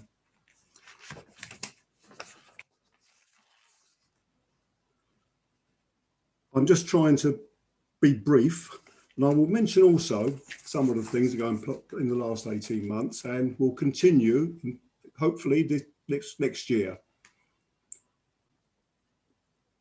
There's a cultural placemaking strategy for the town centre. Cultural place-making experts Future Cities have been commissioned by the council to aid the cultural enhancement of the Basildon Town Centre regeneration project. Basildon at Christmas is an annual event held in Basildon Town Centre to celebrate Christmas with our residents and help drive footfall and dwell time in order to support local businesses. The 2019 event resulted in approximately 500 to 1,000 people attending. The stage was hosted by Gateway FM and provided a day of performance from local artists. As well as the Basildon Town Centre, the council also provided some financial assistance to fund the Wickford of Christmas lights. The Wickford of Christmas Street Fair brought just under 6,000 people to the town. The stage was funded by Go Trade, and local artists, including X Factor runner-up Jay Chesterman, performed. The Billericay event brought a similar number of people to that town and was equally successful. Local carnivals have also contributed to arts and culture in the borough. While COVID and the pandemic in recent times, yes, art and culture, it has taken a setback, generally, not just in Basildon, but across the country. But the town gate has been working, and on the 18th of December, a online version of a Christmas Carol will be available until the beginning of January for people to view. It was done in the town gate, and I think the mayor will correct me if I'm wrong. There's the opportunity also to make a contribution when people watch it to the mayor's fund. It's difficult, Councillor Rimmer, because during COVID, most performers haven't been working. It's a shame because they need work. But I'm hopeful that, the fingers are crossed, that during the coming months ahead, we as a council will get the Towngate Theatre going again. The events I've described will continue in next year as well. And arts and culture is a prime consideration for this borough. Thank you. Thank you, Councillor Harrison. Question number 4 is from Councillor Derek Fellows to the Leader of the Council, Councillor Gavin Callaghan. Over to you, Councillor Fellows. Thank you, Mr. Mayor. Yes, my question relates to the Basildon Town Centre regeneration, and it is as follows. May I ask the leader why the benefits of the town centre regeneration, which have excitement, imagination and promise for a better and brighter future for our ailing town, need to include the need for the many high-rise residential units as part of the regeneration master plan? Thank you, Councillor Fellows. Councillor Callaghan. Thank you, Mr. Mayor. Can I thank the Deputy Mayor for his question? And I know this is an important topic for him, and we've discussed this on a number of occasions. The reality is the town centre is greater as a whole than the sum of its parts when it comes to the regeneration that we are seeking to put into Basildon. When you get off the train at Basildon Station, when you drive around Basildon Town Centre, you do not think economic powerhouse, you think economic decline. And our job is to use this 1 mile of radius of land to turn this place into a real powerhouse again in South Essex. But we, as a council, can only do what we can in terms of the laws that we have to operate within, and Councillor Fellows will know that both in 2012 and then again in 2015 and most recently in 2020, the government in Westminster has changed the playing fields when it comes to national planning policy. And as a consequence, weighting is now given in favour of the developer rather than in favour of a council and the democratic process. And what we are fighting against right now is to make sure that we do not end up, as some developers may like, with 35, 40-storey blocks of flats in our town centre. That would be grossly unfair on our residents. But it is also important that we use the development and the viabilities that will come from that development to ensure that we're using that money to finally deliver on the infrastructure that this town centre so badly needs. We know, do we not, that we have millions of pounds of Section 106 money that is currently held in the bank accounts of Essex County Council, and we do not know when it will be spent in Basildon as intended by developers. So as you will know, Councillor Fellows, we changed the rules last year to mean that Basildon Council will now act as the treasurer on Section 106 monies, and we're working with those developers to make sure that we can use some of that money to do, as Councillor Harrison has just alluded to, invest in our public art, invest in our public realm, to invest in school places, in GP surgeries, and improvements to the road network and the cycling. I also think, Mr. Mayor, that we should be cognizant of the fact that since the beginning of 2020 to the present day, Basildon Town Centre's regeneration strategy has managed to get more than £600 million of committed private sector investment into the town centre. I go all over the country, and when I talk to leaders of other councils, they cannot believe that Basildon has managed to attract that level of funding. And of course, it's not just for the residential. There will be improvements to the bus and the rail stations. There'll be improvements to the nighttime economy. We'll have restaurants and bars. We'll also have, as has been alluded to earlier on, the youth zone. And we are also crucially going Just one moment, Councillor Callaghan. I have a point of order from Councillor Dadd, 17A. One moment, please.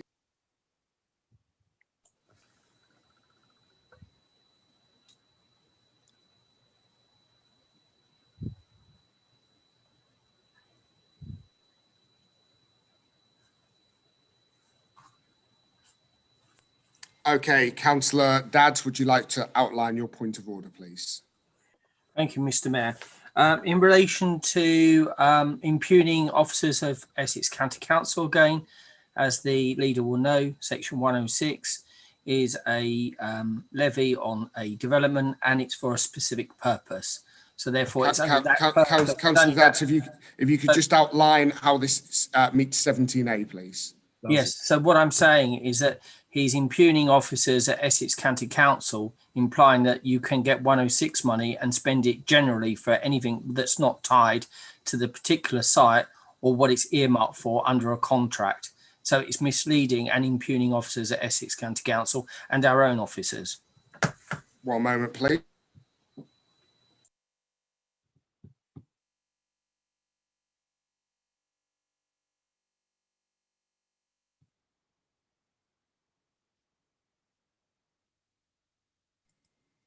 Councillor Dadd, unfortunately, we can't see how that meets 17A, how that meets what you've just described. So, unfortunately, carry on, Councillor Callaghan.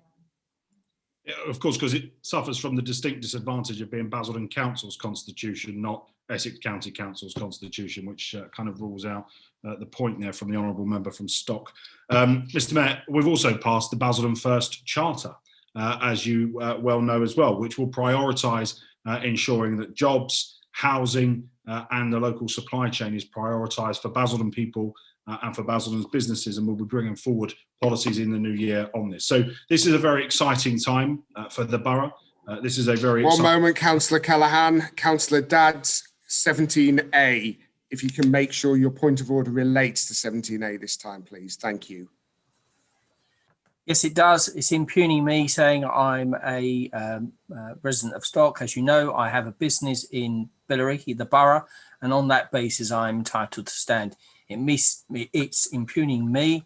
I am a local rep businessman in the borough, and I'm entitled to stand. And it impugns and implies that I live outside and not entitled, as anyone else, whether a resident or a business person, entitled to stand and be elected.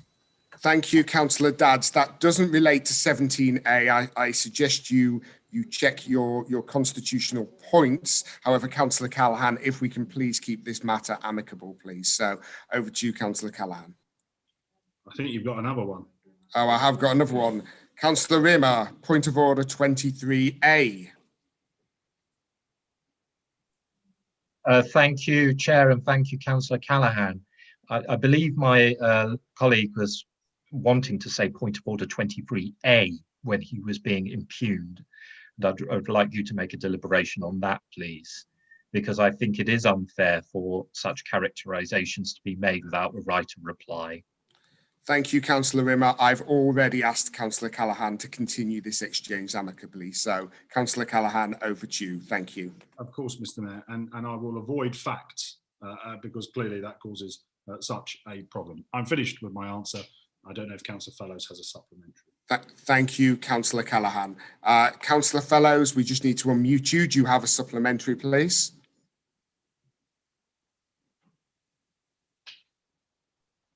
I do indeed, Mr. Mayor. Thank you. And thank you, Councillor Callaghan, for that full description. Right, my supplementary is, having attended many of the presentations from the developers who want to regenerate Basildon Town Centre, I understand that as part of the regeneration of the town centre, Basildon Council will, on behalf of its residents, be securing a certain number of these apartments. Would you confirm for me, please, that these homes will be of the same high standard and with the facilities that will match those that the developers will make available to the open market? After all, we would not wish for our residents to be seen as less important than those who will be privately renting. Thank you. Thank you, Councillor Fellows. Councillor Callaghan, we have a minute and a half left of question time, so if you could answer this briefly, please.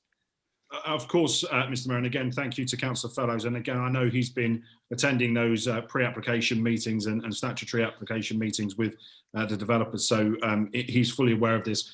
He's absolutely right. We want to see high quality housing in our borough. I'm proud of the fact that our officers have, in planning obligations and in the conversations that they're having with the developers, been insistent that we go above and beyond when it comes to standards, particularly around fire standards. Members will know that shamefully the government did not adopt the full recommendations of the Grenfell inquiry most recently. However, here in Basildon Council, our officers are enforcing those recommendations. So there must be two forms of escape from each of the flats. So I'm very pleased that the developers have been willing to listen to our officers on things like that and go above and beyond. And we are talking to them about waste and how we deal with waste, and we're talking to them about parking and a whole range of different things. But the point of Councillor Fellows' question is absolutely right. I am determined to make sure that there is 31% affordable so that the town centre is policy compliant across the piece. I'm also absolutely determined to make sure that we make a considerable dent into our council housing and to our social housing numbers. We know there are 2,000 minimum on our council house waiting list. We know predominantly that the biggest market is 1 and 2 bedroom homes that people are after on the council house waiting list. So this presents us with a fabulous opportunity to do something about that. And I know that our officers are working hard at the moment to see what deals can be done and what we can bring forward in the new year to ensure that everybody benefits across social housing, across private rent and across private sale as well. So we can help more people get on the ladder, call Basildon their home, secure future generations. And I think that will be a huge part of what makes this a success in the years to come. Thank you, Mr. Mayor. Thank you, Councillor Callaghan. And that brings us to the end of members' question time. Councillor Jeffrey, you will get a response to your question in writing. We now move on to, we have a point of order from Councillor Rimmer, 16J7. One moment, please.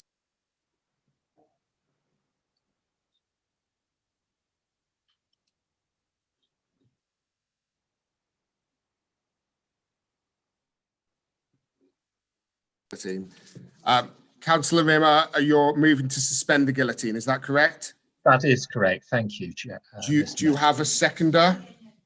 I believe I do, yes. Perfect. Okay, I'll take Councillor Baggott. Okay, we've got a vote now to move to suspend the guillotine. Let's go round the groups. Can we confirm that all the Conservative members are present?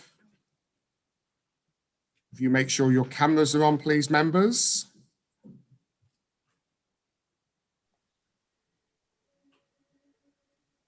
You're present. Good. Okay, Councillor Baggott, would you like to vote on behalf of your group? I would, and we vote for the proposal. Thank you. Do any members of the Conservative group vote differently? Please show. Thank you. Councillor Callaghan, would you like to vote on behalf of your group? Yep. You would, and how do you vote? Against.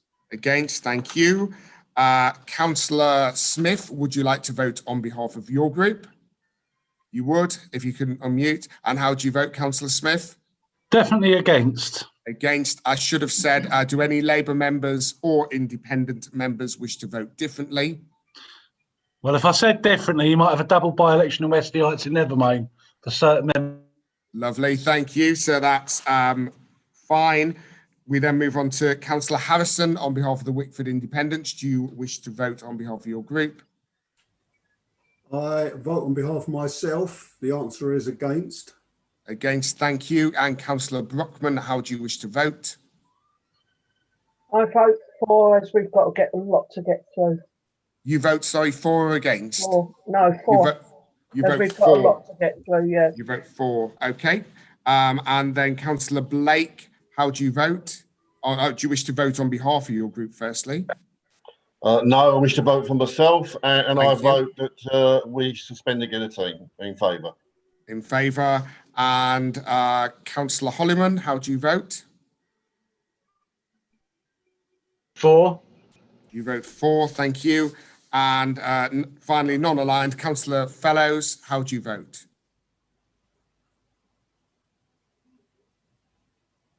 Against. Against, thank you. One moment, please.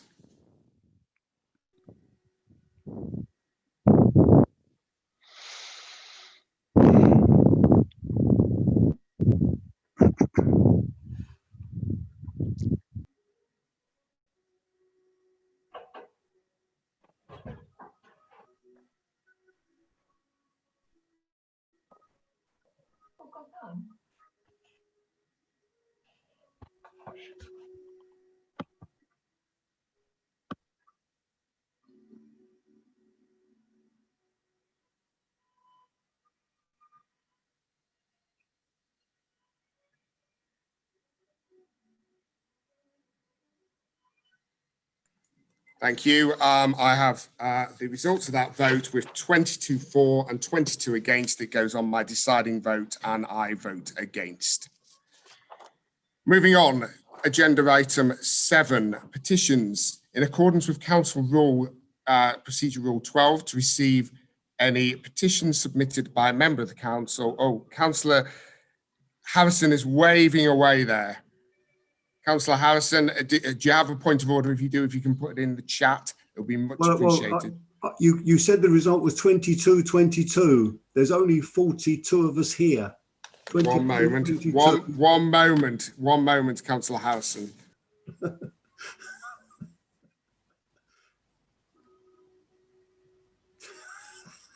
Send him back to school. 21-21. It goes on my casting vote and I vote against. Thank you, Councillor Harrison, for pointing that out.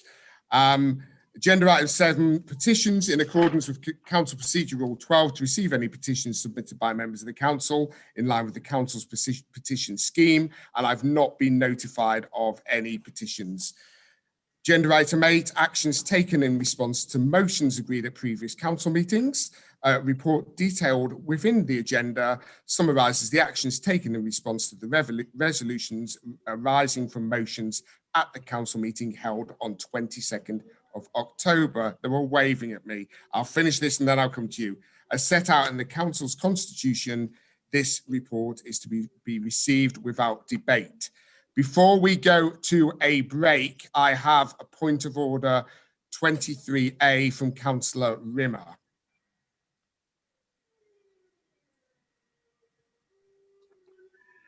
Yes, thank you, Mr. Mayor. I believe that Councillor Smith impugned members of his own group by being threatening that they would have to face a by-election if they didn't vote the way he wanted them to vote, which is intimidation of his own group members and highly anti-democratic and highly anti-constitutional.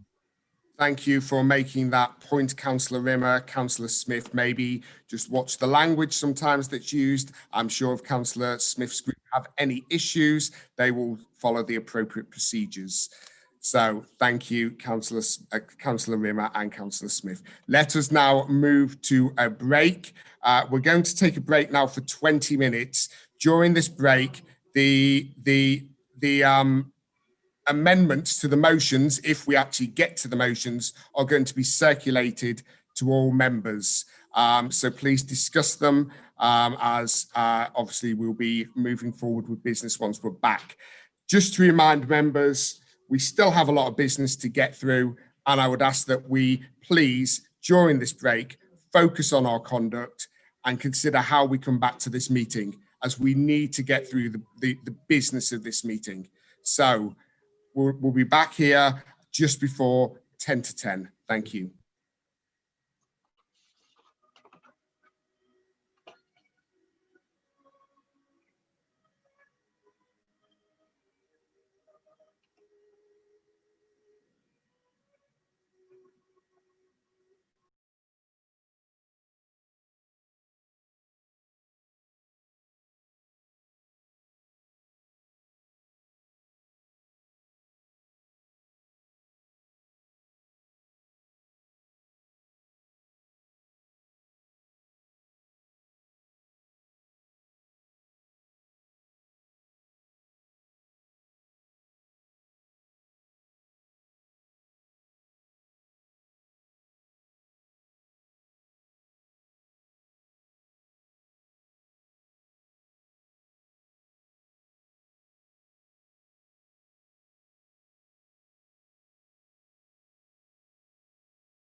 Members will be reconvening in 1 minute, 1 minute.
Okay, members, and welcome back.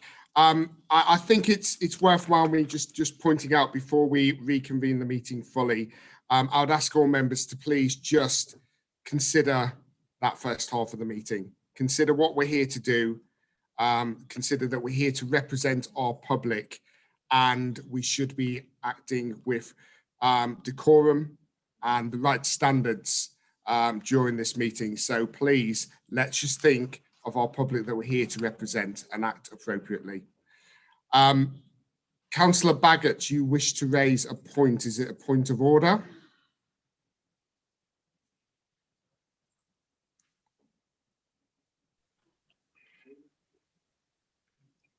Councillor Baggott. Yeah, thanks, Mr. Mayor. Yeah, just a point. Earlier on, a breakout session was organised in order we could have a quick conversation.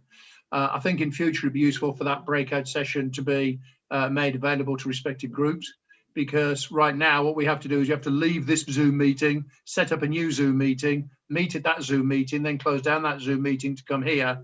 And when it comes to the amendments, which we haven't had the chance to some of our members haven't had the chance to see, we're going to have to declare an adjournment in order to consider the amendment, and that's going to elongate the whole procedure.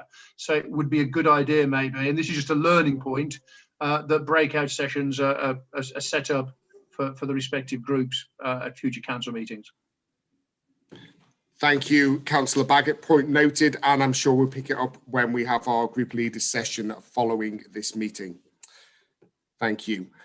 We now have 3 reports that are purely being received to note. I've had nobody indicate to speak on these reports, so I'm hoping we can move through them relatively quickly. So I'm going to start with agenda.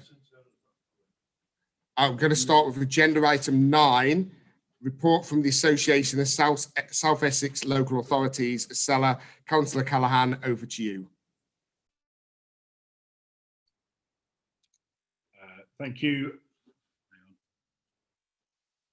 Can you hear me? Yeah. Thank you. Yes, we can hear you. Thank you. The work of SELA has progressed at pace over the past 6 months, and we continue to represent the region within the highest levels of government departments and ensure that our views are heard and listened to. Our region is the economic powerhouse of Essex and the Thames Estuary, and our influence reaches far beyond our borders within Greater Essex and beyond. And we are stronger working together as a region. Together we can help shape our economic recovery, and that is the purpose of SELA now when we start our fight back from the global pandemic. This will be crucial to support our businesses that have been so badly affected by COVID. Outlined in the council report is an update from the SELA growth plan for the region that was presented in the summer.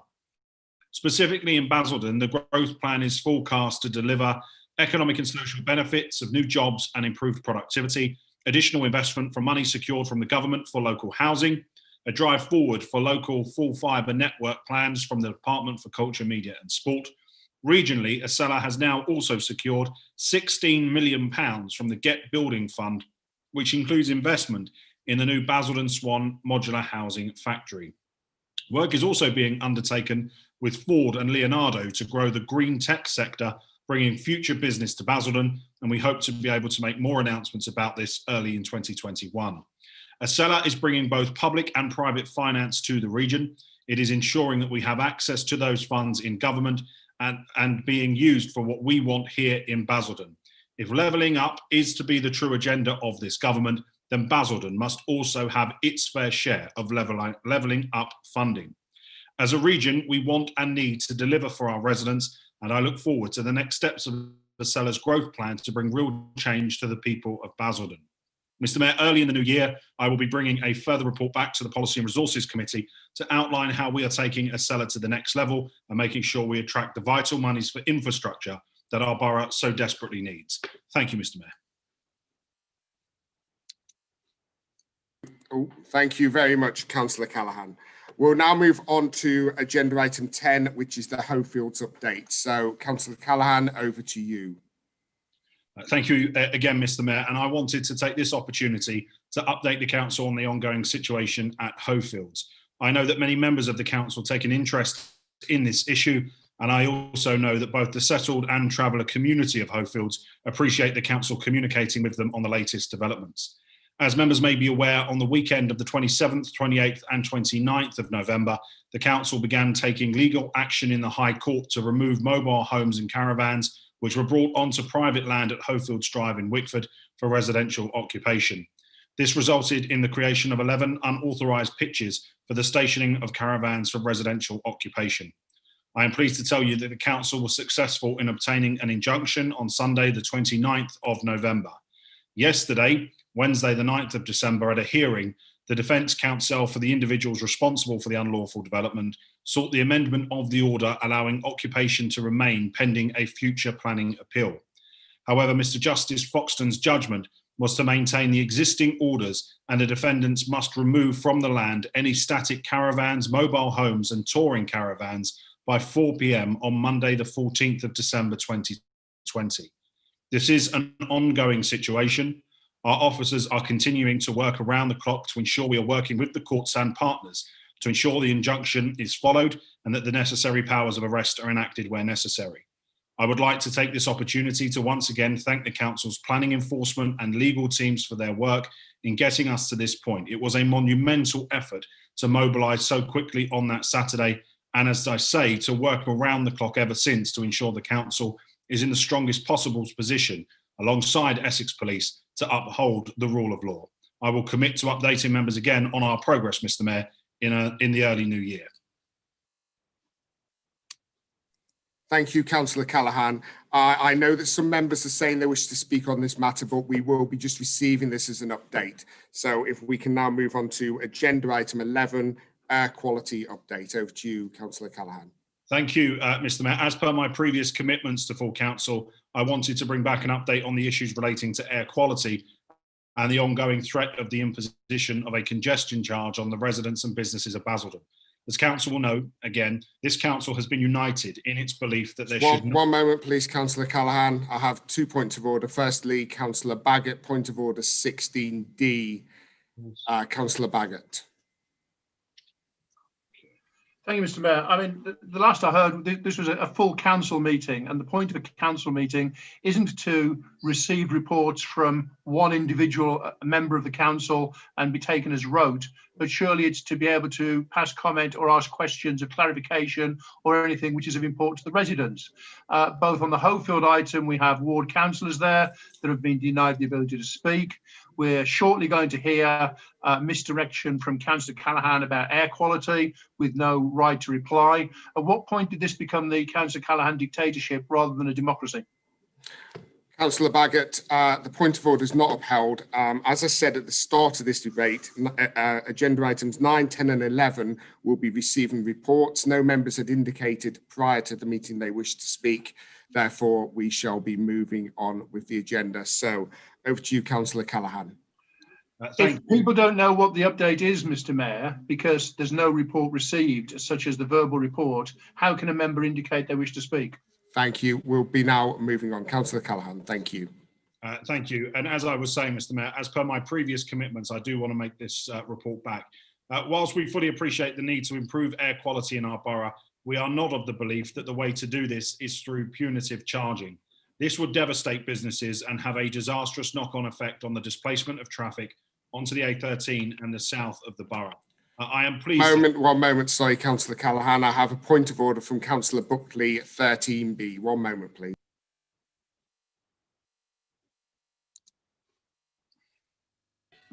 Yeah, thank you, Mr. Mayor. Just one moment, Councillor Buckley. One moment, please.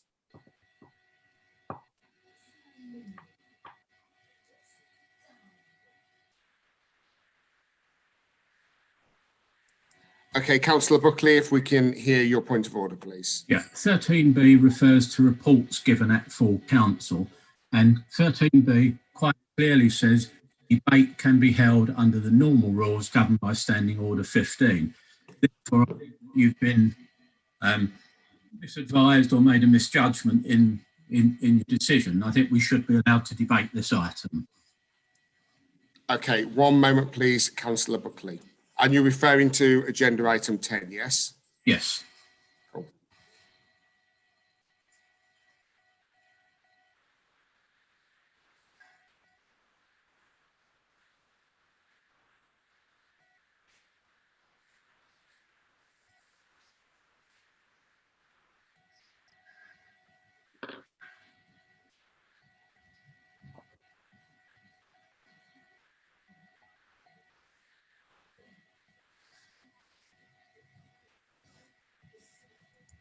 Thank you, Councillor Buckley. I've just received advice, and we will not be allowing debate on agenda item 10. We'll be receiving it as an update. And that is we'll blind censorship, Mr. Mayor. Thank you, Councillor Buckley. Over to you, Councillor Callaghan, if you continue your update on agenda item 11, air quality update. One moment, please. Councillor Dad's point of order 26B. Been 10 minutes since Dadsy spoke. Mr. Mayor, is that all right for me to speak for a moment? Or have I got to wait for If you share your point of order, thank you. Yes, thank you. It's once again about the amendment of the council procedural rules. As I understand it, any update could have been done by announcements. Announcements have passed. Questions have passed. This is now about reports. It's either a report which we're entitled to a 15-minute debate, or it's an item which we can debate, which is set out in the agenda. I don't see anywhere in the Constitution that says that the leader can introduce an update without debate. Tell me where. So point of order under 26B, there's an amendment on invalidation of our Constitution, because the rules make it quite clear. We either have motions, reports, or we have questions, and we're entitled to follow the rules on debate. Thank you, Councillor Dadds. One moment, please.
Okay, Oh, I've not got video on. There we go. Okay, members, thank you for your concerns raised on agenda item 10.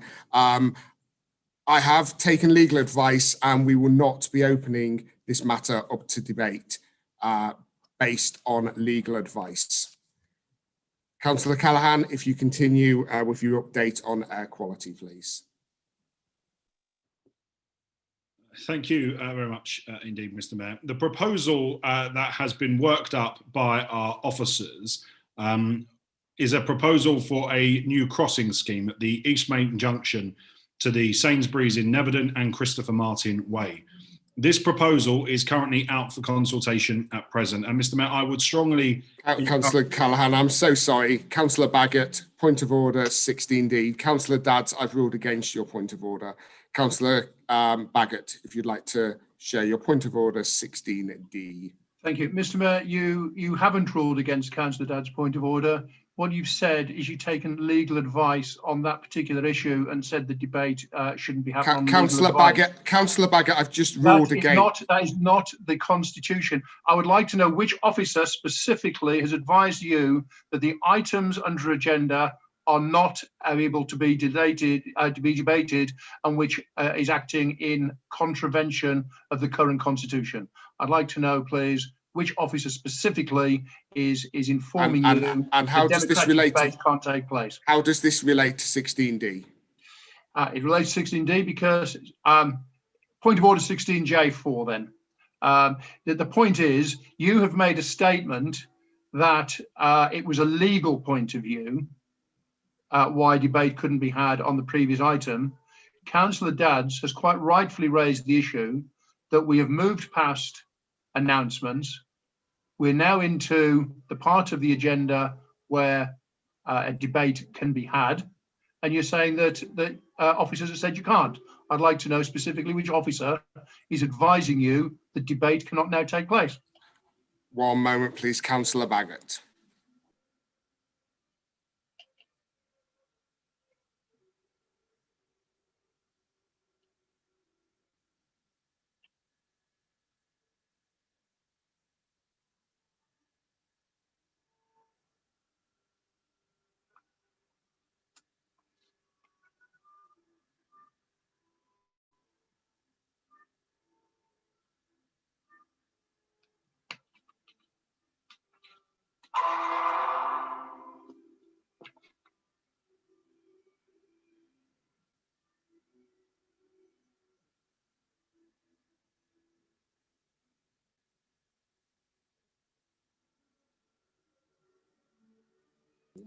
Okay, members, we are just going to adjourn for 5 minutes. We'll be back at 22:11. One moment, please. That's not 5 minutes.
David. Pardon?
Okay, members, will be restarting in 30 seconds.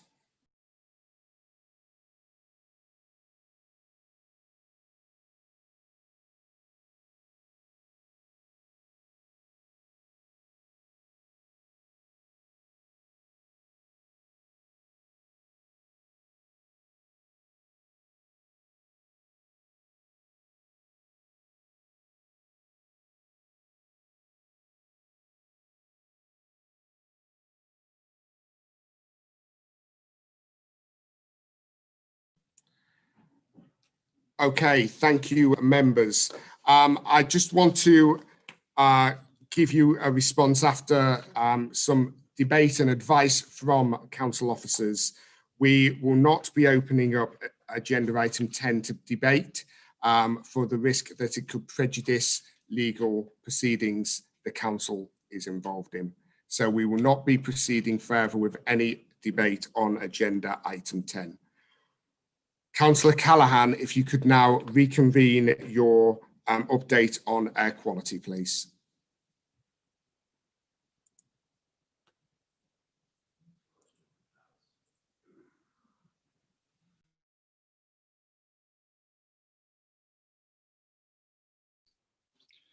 Thank you, Mr. Mayor. This is a very brief statement. So let me just say very clearly, as per my previous commitments to full council, I want to bring this update on issues relating to air quality and the ongoing threat of the imposition of a congestion charge on the residents and businesses of Basildon.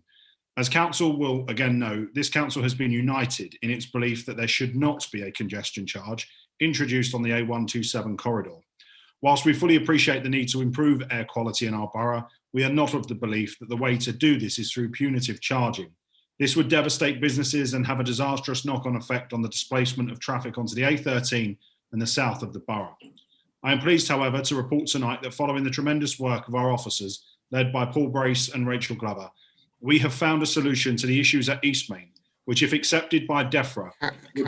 Councillor Callaghan, apologies, we have further point of order. In fact, we have two, so I'll go to Councillor Mackenzie first. Point of order 26A. Councillor Mackenzie, what is your point of order in relation to? I'm sorry, I did raise this before he started speaking. I think we should suspend the rules that are preventing members from speaking. I think we should have a vote on this item.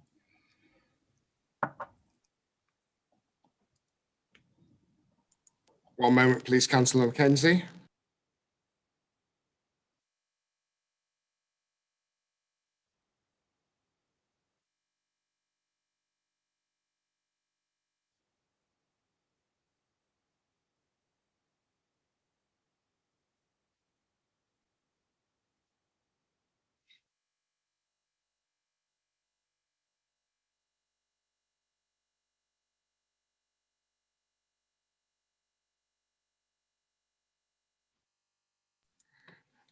Councillor Mackenzie, could you explain why you would like us to suspend the procedure rules, please?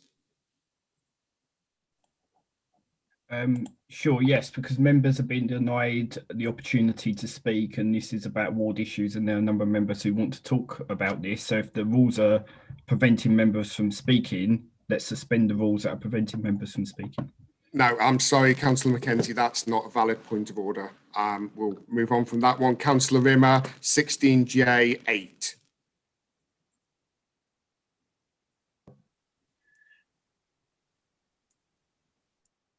Hello. Yes, sorry, Mr. Chairman.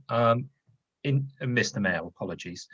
In terms of point of order 16J8, I just wanted to raise that, please.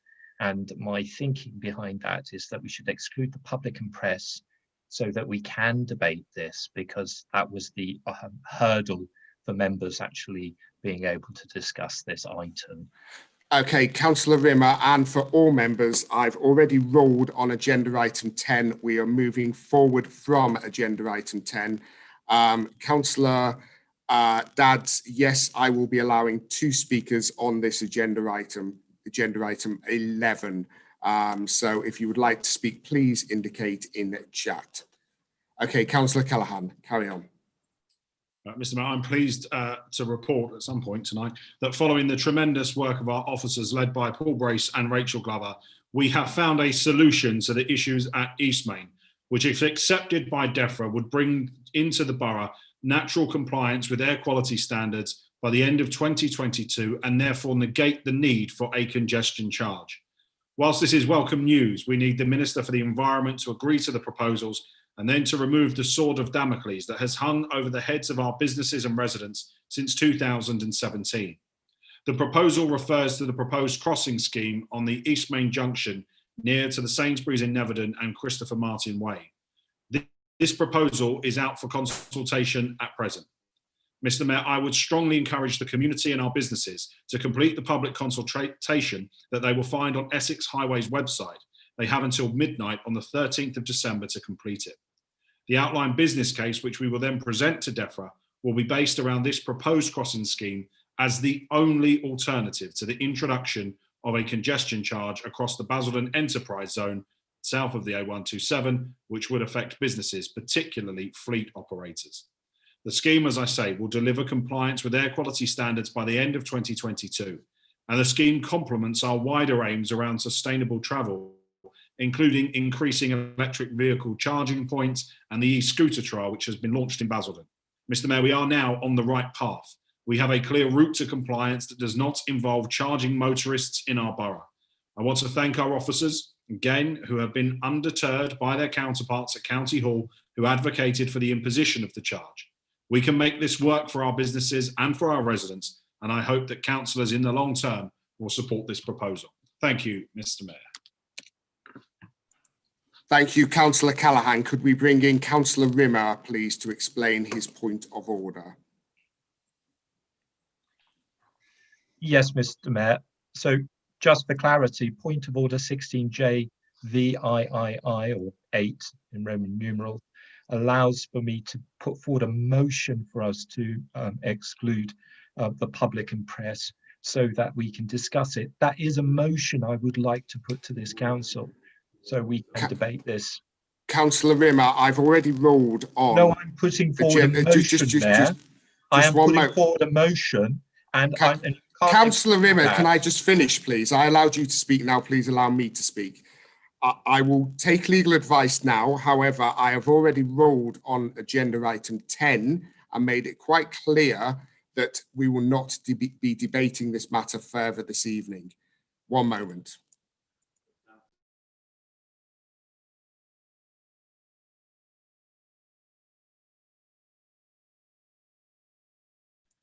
Okay, I'll be taking no further points of order on agenda item 10. Councillor Dad's point of order 21 and 26B. Which one is it, please? It offends both.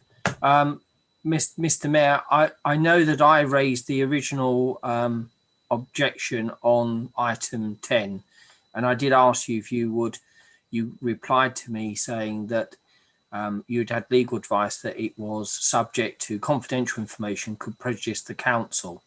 You didn't come back to me with that because I would have responded. Because it's muted, I can't respond. So therefore, because you gave me that response, and this is the first time I've had an opportunity to respond to you, I raised the point of order 21 and I raised order 26B because we can go into private.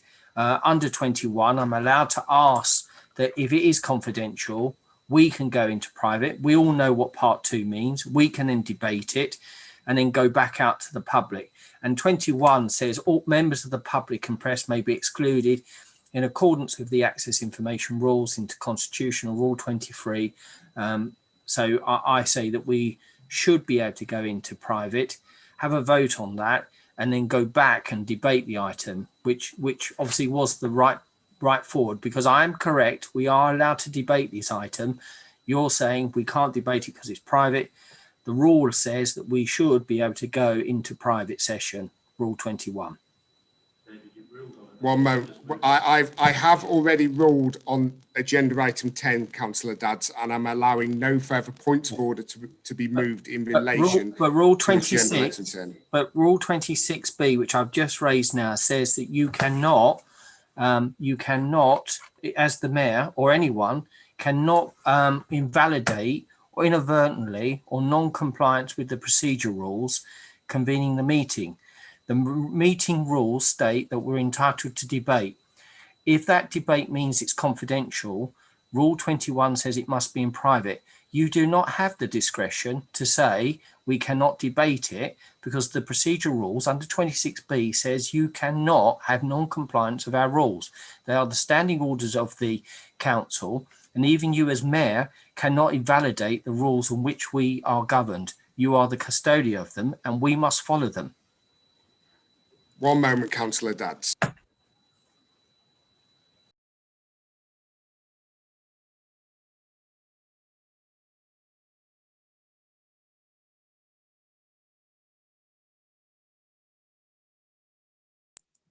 Okay, regrettably, Councillor Dadds, again, I've taken advice. We will be moving on. We've already dealt with agenda item 10. We are now on agenda item 11. Do I have any members who wish to speak on agenda item 11? Please indicate. So I'm going to take two members. I have Councillor Baggott. Just Councillor Baggott. So let's hear from Councillor, and Councillor Harrison. So Councillor Baggott, you have 5 minutes.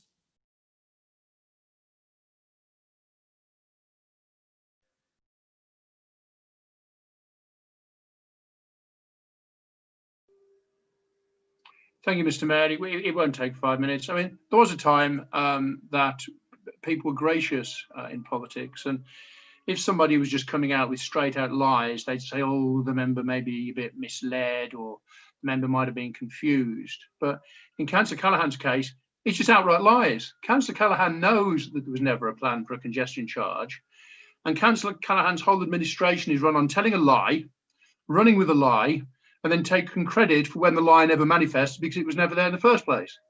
I sat at meetings with the minister, with Councillor Callaghan, when it was made very clear there wasn't going to be a congestion charge.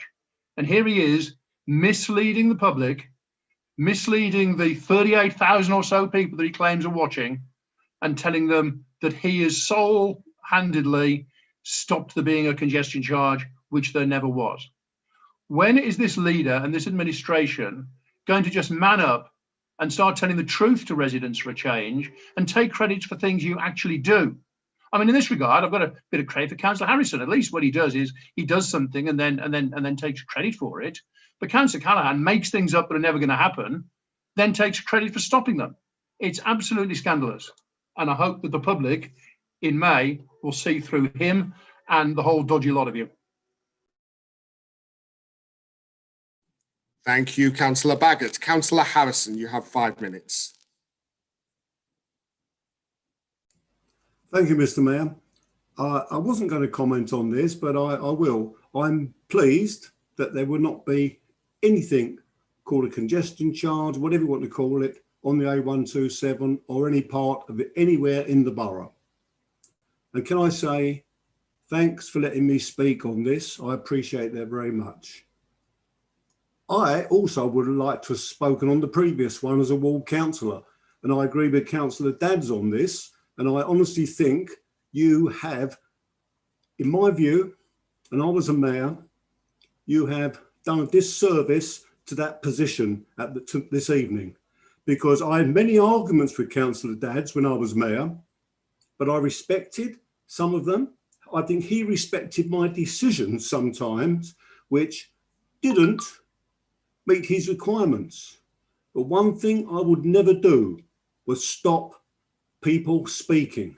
And this should have gone into part 2 so people could have heard the legal reasons which have been outlined. I would have liked to have heard them. It affects my ward. Thank you. Thank you, Councillor Harrison. And I think you'd also appreciate that as mayor, you have to take the advice that officers are giving you, especially when it is legal advice. Okay, Councillor Callaghan, did you wish to wind up on that at all? You've got up to 5 minutes. I will. Thank you, Mr. Mayor. And can I just say on that last point, that does you a huge disservice. Unfortunately, members sit on these calls. They're not privy to all of the information that you are being given, and you are being steadfast in protecting the council, protecting the council's reputation. And if ward members cannot see through that, then they are doing you and their constituents a great disservice, especially when the legal problems that could generate would potentially scupper things for the council and for their own constituents. So you have my full support in what you've done to protect the council this evening and to protect the people of Wickford Park as well. Can I just also say on the issue that Councillor Baggott has raised, I'm glad he was in that meeting, because if he'd have been there representing the council, we would have completely and utterly missed the point. The Minister was very clear in the meeting, both with myself and Gordon Metcalfe, as she called him, that it was necessary for the council to come back with a proper business case. And what I've said to you tonight, and clearly this hasn't been listened to, is that the proposals need to be followed up with an outline business case that is very, very clear. Again, in the chat, he says, I never spoke. I spoke several times in the meeting, and unfortunately he was late to that meeting, so he wasn't aware of what went on. But that is beside the point. This isn't about me. This is about our officers who've done a sterling job over the course of the last 3 years to stave off the threat of a congestion charge on the A127. And even just last week at the local council's liaison group, a fellow Conservative, Councillor Sargent, tried to make that same argument that there's no threat of a congestion charge. It's all made up. It's all a lie. That what the government have announced and the ministerial direction that is fact, and that's, you know, they're presented as draft legislation, that somehow that doesn't exist. All of this stuff. She was told unequivocally by the Assistant Director for Public Spaces that the threat of a congestion charge is real. It is on the table, and if the Minister does not accept the proposal that is out for public consultation right now, then the imposition of a charging zone is the next step. That has always been on the table, and it is again today. So if you wish to downplay that, and so far tonight, we've had a Conservative group that have downplayed the threat of coronavirus to this borough, that have demeaned the issue that we face with our schools and with our county council colleagues. We have an issue tonight where they have sought to jeopardise the legal case of the council when it comes to the issues that we're taking around the borough on unlawful development. And now tonight, they Councillor Callaghan, if you can keep it onto the agenda item we're debating. Mr. Mayor, he's going to do and I have a point of order, sorry. Councillor Baggott, point of order 16D. We've obviously hit a nerve with the truth. Thank you, Mr. Mayor. Councillor Callaghan wouldn't know the truth. He came up and punched him in the face. I would like Councillor Callaghan to, he has just made an assertion that the Conservative group have paid no attention to COVID and have given it no regard whatsoever. I'd like him to specifically, inform the public, because it's not true, any member that has disregarded COVID this evening or said that it's not something of relevance. He makes these claims, he makes things up as he goes along, and then can't substantiate them. We had it at the last council meeting where he was forced to backtrack and apologise. Okay, Councillor Baggott, thank you very much. Councillor Callaghan, I already stopped him during that debate and during his summing up then, and asked him to just stick to the item that we're discussing. So we will move that no further. I have a further point of order from Councillor Dadds, 23A. Councillor Dadds. Yes, it's impugning members again in relation to saying that I tried to put the council at risk of the legal case. You heard me asking to debate. You ruled against that. I asked for it to go in private. At no stage whatsoever did I put the council at risk, nor would you, nor would I. And I'd like a retraction, please, because I believe that impugns the motives of me improperly. Councillor Callaghan, if you continue with your winding up, I am ruling against that. Carry on, Councillor Callaghan. Yeah, thank you. And also to whoever is unmuting, you may want to consider whether or not unmuting or muting people who are not making points of order is the thing that you should be doing, because this is fast becoming a farce. We have thousands of businesses and thousands of residents in our borough who have the sword of Damocles that is a congestion charge hanging over their head. Over the last 3 years, our borough's officers have done sterling work to come back with a proposal. They shake their heads. They are free to FOI. They are free to ask DEFRA what has been done in terms of the business case, in terms of how much money has been spent on traffic modelling. All of it is there in the public domain for anybody to see. But we have come up with a solution on East Main. That is what is out for consultation now. And if councillors really cared about this issue, they wouldn't try and score cheap political points by calling people dodgy or trying to demean the work of officers who've spent 3 years doing this work. And the irony, by the way, of being called dodgy by Councillor Baggott is not lost on me. But nonetheless, we have to, I think, very clearly, Mr. Mayor, say to the public tonight, say to the businesses tonight, join that public consultation. Get your response into that public consultation. Tell DEFRA now, at the 11th hour, at the last hurdle, that this option can work, that it carries the support of our business community, and that will stop this Conservative government from imposing a congestion charge here in Basildon. Thank you, Mr. Mayor. Thank you, Councillor Callaghan. And that was purely for noting. Okay, we now move on to agenda item 12, which is committee and membership changes 2020-21. This report details within the agenda is just for council to note, and I've not been notified of any speakers. I therefore propose that we note this report and move straight on to the next agenda item, unless anyone does wish to speak. Please indicate now. I've got nobody indicating, so we'll now move on to agenda item 13, review of the allocation of seats on the council's committees. And I call Councillor Callaghan. You've got 10 minutes to move the report. Councillor Callaghan. Mr. Mayor, I formally move the report which is necessary following the latest resignation from the Conservative group. Thank you. Thank you, Councillor Callaghan. I've had two people indicate as wanting to speak on this, which is Councillor Harrison. Do you still wish to speak? No. And Councillor Smith, do you wish to speak? Any further members wish to speak?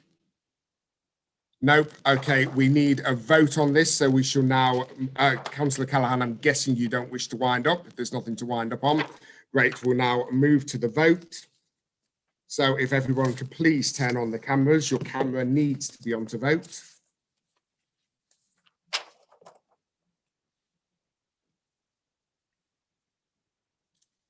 Okay.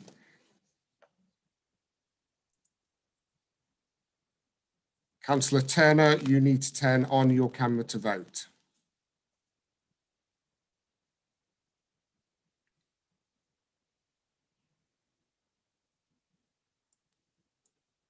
Councillor Turner, do you wish to turn on your camera? If you don't, then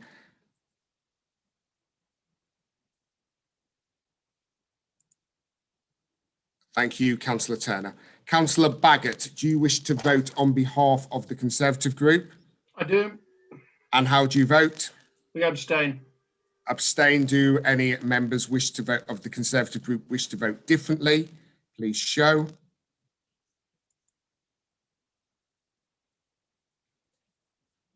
No. Okay. Councillor Callaghan, do you wish to vote on behalf of the Labour group? Yes, I do, Mr. Mayor. We are in favour. In favour, and do any members of the Labour group wish to vote differently? No. Councillor Smith, do you wish to vote on behalf of the Independents group? I said, no, yeah, we're all in favour of it. All in favour, and do any members of the Independents group wish to vote differently? Please show. Councillor Harrison, do you wish to vote on behalf of the Wickford Independents? I'm voting on behalf of myself. I'm in favour. Thank you, Councillor Harrison. Councillor Brockman. How do you wish to vote? In favour. Thank you, Councillor Brockman. Councillor Blake, do you wish to vote on behalf of the Absolute Independents? No, vote on behalf of myself and in favour. Thank you, Councillor Blake. And Councillor Holliman, how do you wish to vote? In favour.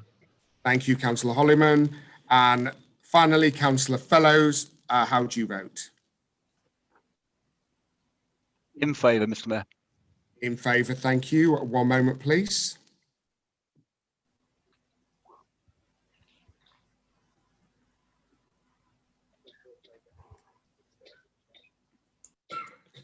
With 24 in favour and 18 abstentions, the recommendations are carried.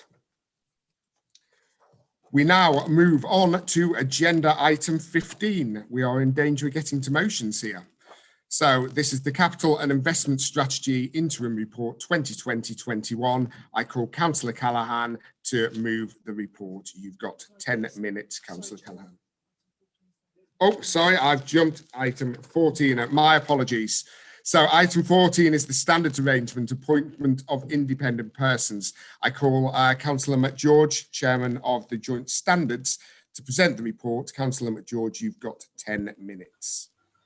Thank you, Mr. Mayor. I was all upset you forgot about me there. I will keep this very short and sweet as we are on a very tight schedule. Obviously, as you're aware, at the last meeting, the staying on of the 2 independent persons was downvoted.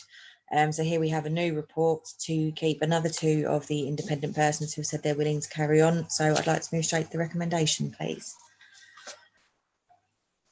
Thank you, Councillor Matt George, for that, and I could never forget you. Councillor Baggott, you raised a point of order, but you've not raised a procedural rule. So if you want to raise a procedural rule in relation to that point of order, we'll address it. I've got 3 people who have indicated to speak on this. Councillor Smith, do you still wish to speak on this matter? No. Councillor Harrison, do you wish to speak? Yes. Councillor Harrison, you've got 5 minutes. Thank you, Mr. Mayor. It's just to make a point. We are being asked tonight and to vote on 2 particular people. Now, on the report, I don't know any information whatsoever about either of them. I'm not sure if I was even around here. I'm sure I know Councillor Brockman probably wasn't at the time when these were originally appointed. It would have been useful to have some information about their qualities to be independent persons. I don't know them. Normally, we would have some information, whether they had political affiliations, what their background was, their qualifications to make decisions as a result of complaints against the code of conduct of members on this council. And it would, you know, and I find that I think this recommendation, I will be voting against it until such time as there's sufficient information made available to members as to their qualifications to take up these roles. Thank you. Thank you, Councillor Harrison. And Councillor Blake, do you still wish to speak on this matter? Yes, Councillor Blake, if we can unmute. Thank you, Mayor. I almost don't want to do this because it's been a rather hectic meeting so far. But having been on the Standards Board for many years, I'm actually going to be critical of the Labour group and some members of the Conservative group. So I'm spreading my dislike across the board tonight. And it refers basically to the decision made by the last meeting. I have to say, it was voted, the chairman herself, to be fair, and I mentioned this to her, she recommended to the party that we take on Ben and Peter, who are excellent people on the Standards Board. She knows that, I know that, and everybody else knows that. But for some reason, that got voted down by the Labour Party, and the Conservatives abstained on it. Right, so, well, I can tell you from these people that have come forward are also of extremely good calibre. They are, all the 4 of them are all as good as each other that we had put forward. They've done an excellent job for this council. I can honestly say that there is no political persuasion whatsoever on these people coming forward. They have been absolutely above board and true to themselves. And in fact, I think a couple of them go as far back when it was the Conservative administration, when my wife was a councillor. Now, she is a good choice of character, obviously being married to me. When she was actually there, and she was one of them that actually interviewed her. So there's no party politics in this whatsoever. They've done a sterling job over the years, and I mean many years, as did the other two. And I say, I can't stress enough my disappointment of that last decision. But these are, once again, absolutely first class and upstanding members of the public who have served this council extremely well on the Standards Board. And I hope, listening to what Councillor Harrison said, I think he made a very valid point. Maybe we should have had a little bit of intel regarding it. It might have been nice, but hopefully he's listened to what I've said and judges that on that, and will see himself to support these candidates because they're excellent choice. As I said, as would the other two have been. Thank you, Mayor. Thank you, Councillor Blake. I have no further speakers on this matter, so I will now invite Councillor Matt George to wind up. Over to you. You have 5 minutes, if you wish. Thank you very much. Again, I'll keep this short. These aren't new people. John and John have served the council for many years, done a sterling job over that time. So I would like to think that had there been any issues, they wouldn't be with the council serving us as they have. So they are fantastic candidates and I would love for them to stay on for another 2 years. Thank you. Thank you, Councillor Mac George. So we now move to the recommendations as laid out on page 63 of your agenda. If everyone can turn on their cameras, please, we'll now move to the vote.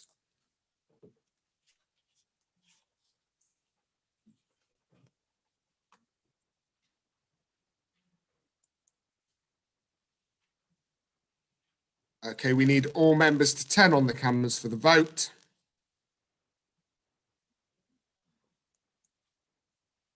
Still awaiting Councillor Turner.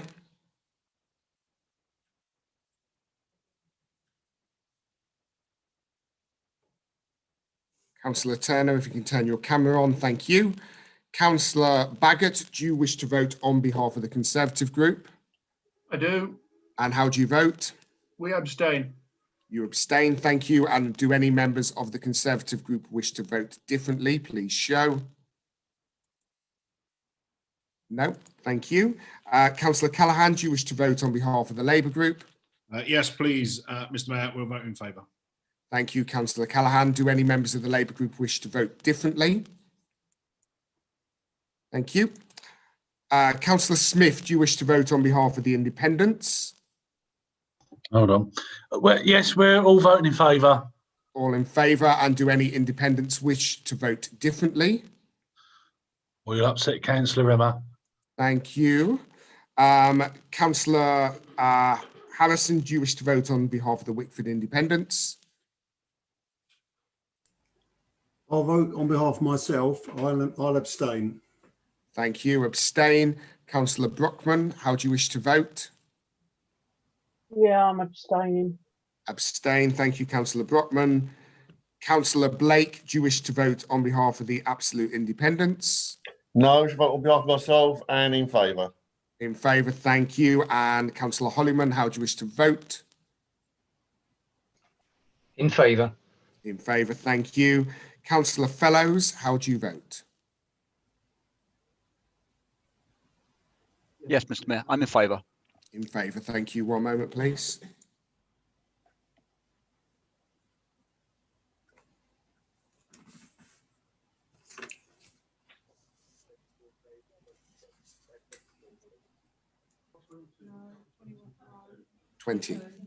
So with 22 in favour and 20 abstentions, the recommendations are carried. We now move on to agenda item 15, Capital Investment Strategy Interim Report 2020-21. I'm calling Councillor Callaghan, the Chairman of Policy and Resources, to present the report. Councillor Callaghan, you have 10 minutes. Thank you, Mr. Mayor. And in line with the Code of Practice for Treasury Management in Public Services, this is one of 3 reports required to be presented to Council on Treasury Management each year. And as I present it, as you say, this evening in my capacity as the Chairman of the Policy and Resources Committee.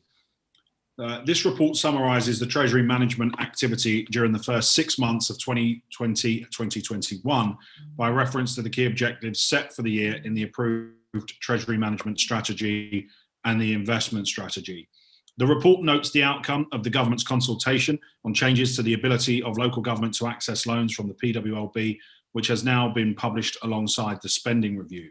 The effect of the proposals is that they prevent access to PWLB loans for the purchase of investment for yield assets, and the purchase of such assets is also likely to mean that the local authority would not be able to access PWLB financing for any purpose for a 3-year period in which such purchases were made. Details of the scheme are still emerging, and we're working with the council's treasury advisors to get the most up-to-date advice, but it is likely for the continuance of the property investment strategy, the council will need to access alternative sources of funding. Officers are currently assessing the council's options in this regard, and this was explained to the Policy and Resources Committee when the committee debated this report last week. Set out in enclosure 2 is the Capital and Investment Strategy interim report. This shows that the council's net debt position is currently £228.6 million, which shows a £59.8 million increase since the start of the COVID pandemic in March 2020. This reflects the cash movements in all council activities over the course of the year so far. The level and cost of borrowing is included within the approved budgets and prudential indicators. Set out in enclosure 4 is the capital expenditure interim report.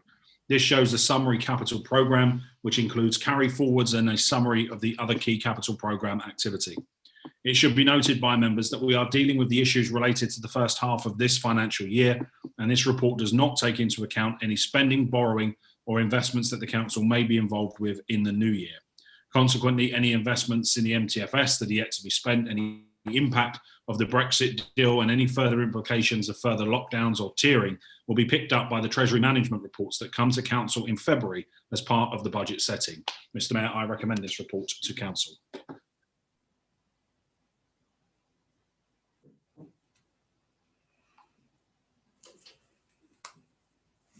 Muted. Helps to unmute myself. Thank you, Councillor Callaghan.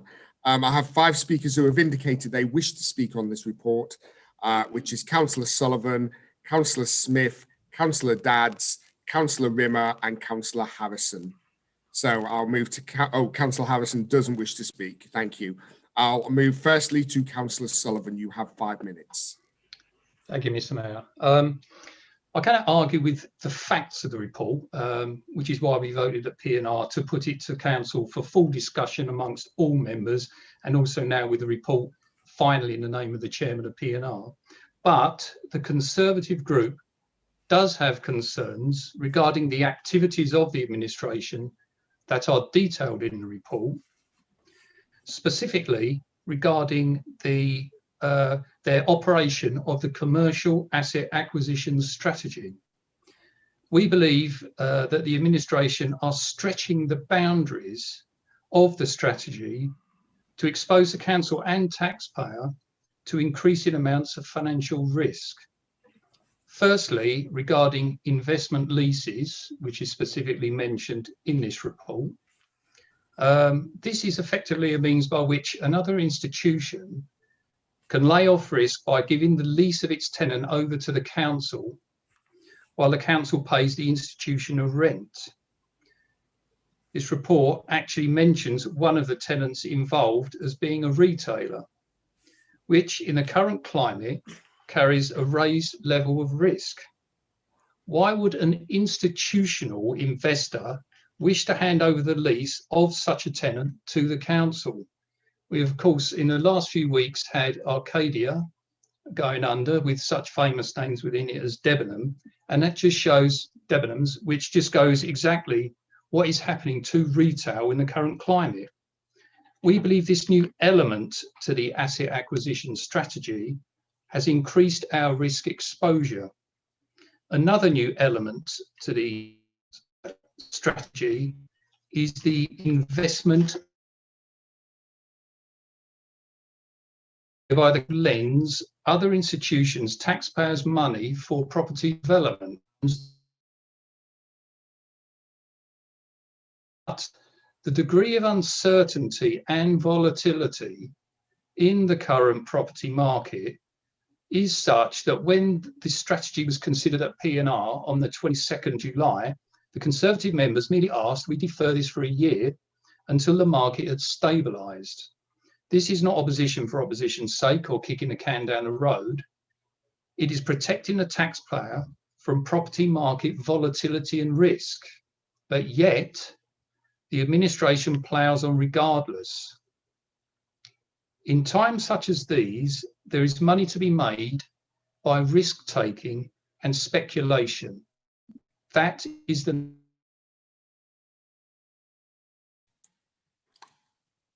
Okay, we seem to have lost. We seem to be losing you, Hello? Councillor Sullivan. Hello, we've got you back. Carry on. Okay, sorry. A council is and we've lost you uses again. taxpayers' money. Councillor Sullivan, if I could just pause you for a moment, can I suggest you turn your camera off just while you finish speaking? It might help with your bandwidth. Okay, sorry. So to sum up again, in times such as these, there is money to be made by risk taken and speculation, and that is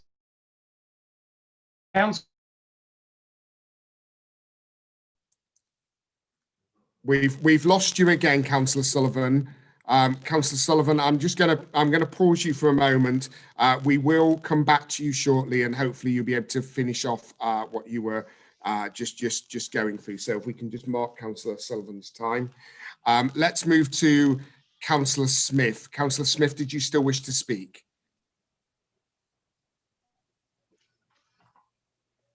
No? Okay.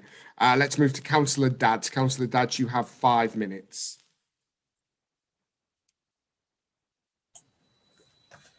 Thank you, Mr. Mayor.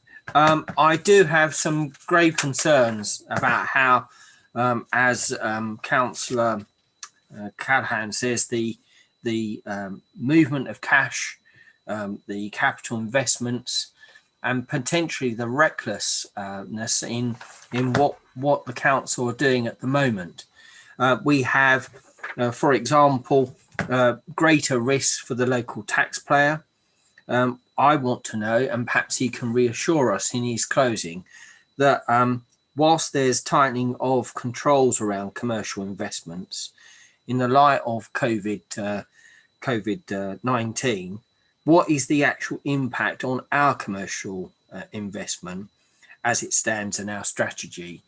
And in essence, is it still compliant with CIFA rules and guidance? Particularly, I'm concerned around the ongoing and continual investment despite the uncertain times. And obviously there is a tightening, as we all know, of the public works loans, where that government are saying it's too risky. Local government are now taking unnecessary risks, and there's a tightening of that borrowing. We know, once again, there's recklessness, in my opinion, recklessness in relation to the cash movements of this council. Money's going out, funding projects, different types of, I don't know whether it be, discretionary payments from members for parties and for community parties, etc. Councillor Dadds, I suggest that you are very careful about some of the insinuations you're making. Please do not make insinuations about members spending council money for parties. I suggest if you have those concerns, you take them through the appropriate channels. Continue, please, Councillor Dadds. Well, Mr. Chairman, Mr. Mayor, I'm a bit baffled by what you're saying, because it's true. There were money given out for parties to celebrate, for OAP, for whatever they wanted to do, pensioner clubs, 2,500 each. That was for parties. And I did raise it at the time, and I'm entitled to raise it now. Councillor Dadds, you're entitled to raise how funds of a committee are spent, but you're not entitled to state that a member has spent money on parties, because that could impugn a member inappropriately. Well, no, at the end of the day, I'm entitled to free speech. I'm entitled to free speech, and if someone believes that I've breached the members' code of conduct, as you say, they know what to do.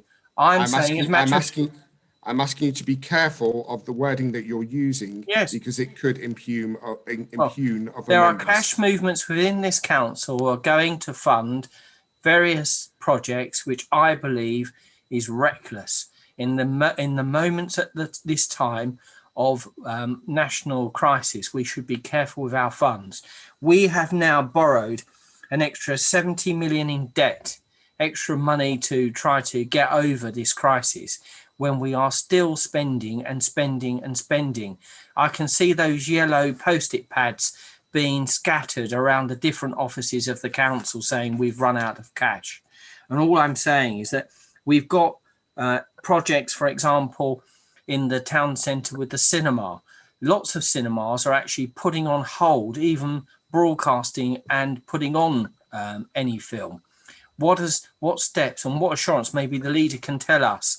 Has he signed up the tenancy for the cinema?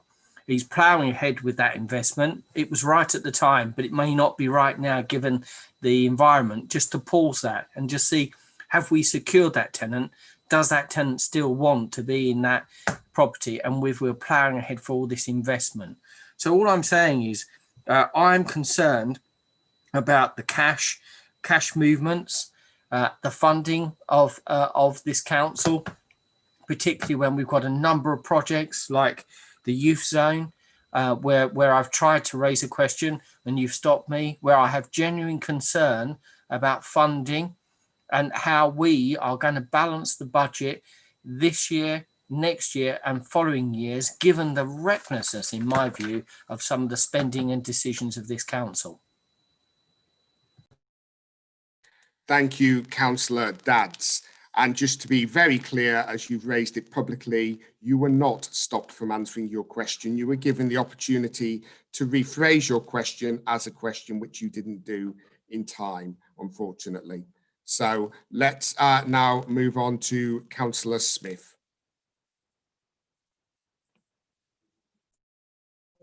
Thank you, Mr. Mayor. I had no intention of speaking on this report drawn up by officers to give all members of the council and the public an actual real-time view of the council's financial situation. I may disagree politely with Councillor Sullivan, but Councillor Sullivan made his points in that you'd expect of a competent opposition member. As I say, I may politely disagree, but he made his point in the correct manner.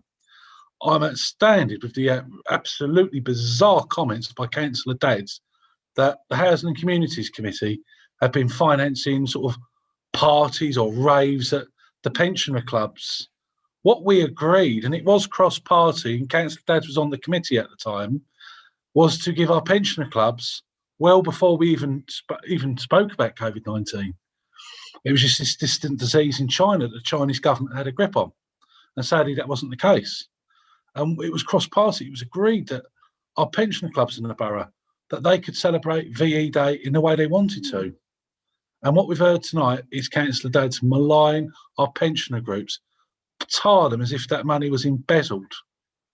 For years under his watch and his colleagues, the pensioner clubs in this borough got a good kicking. This administration pats them on the back on what we have with the meagre coins we have as a council. We will look after our pensioner clubs. They deserve it, and they're suffering because they can't open up because of COVID. And the minute these COVID restrictions, quite sensibly, I have to say, have been applied by the government to keep everybody safe, and more importantly, keep as many ventilator and intensive care beds as vacant as possible, we will get these halls back open, we will get the pensioner clubs up, and if we have to have a celebration party by whatever money we can find, we will do it. And if Councillor Dadds wishes to vote against it because he thinks it's incorrect that pensioners can't celebrate VE Day or possibly the end of COVID with the new vaccine, he's very entitled to vote against it. Thank you, Mr. Mayor. Thank you, Councillor Smith. Councillor Rimmer. Thank you, Mr. Mayor. There's much that I would agree with in terms of this report and also the strategy. I think Councillor Sullivan has actually expressed genuine concerns about the timing and also how it fits in the whole financial ecosystem of the council and how it relates and how it underpins expenditure that we are concerned about may put us at risk. There are things that we should have actually reconsidered. I was promised by the leader of the council, I believe, at a Policy and Resources Committee, that actually there would be an exercise of reviewing all of the expenditure to see whether there were things that needed to be put on hold because of COVID, and that wasn't done. So that was highly disappointing, I'm afraid to say. I'm also disappointed that we still, with our reports, don't really take the Equalities Act very seriously. Again, we have a report where there's like 2 or 3 lines on the implications to equality legislation and protected characteristics. When we are talking about what we know in terms of the investment industry, one that is underrepresented in terms of female fund managers, that are probably around 5 to 10% of actually the fund managers, that's underrepresented in terms of the BAME community as well. Yet we have a report here that doesn't even factor that in, that doesn't talk about the council's responsibility in terms of downstreaming, in terms of diversity and inclusion matters. I know we take this seriously, so why isn't it translating into our reports, and why isn't it translating into our policies?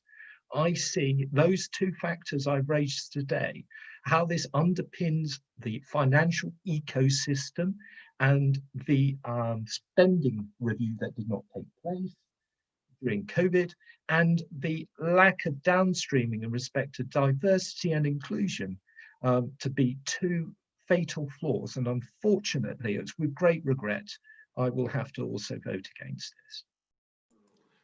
Thank you, Councillor Rimmer. I'll bring Councillor Harrison in. He did indicate to speak before the meeting. So, Councillor Harrison, over to you.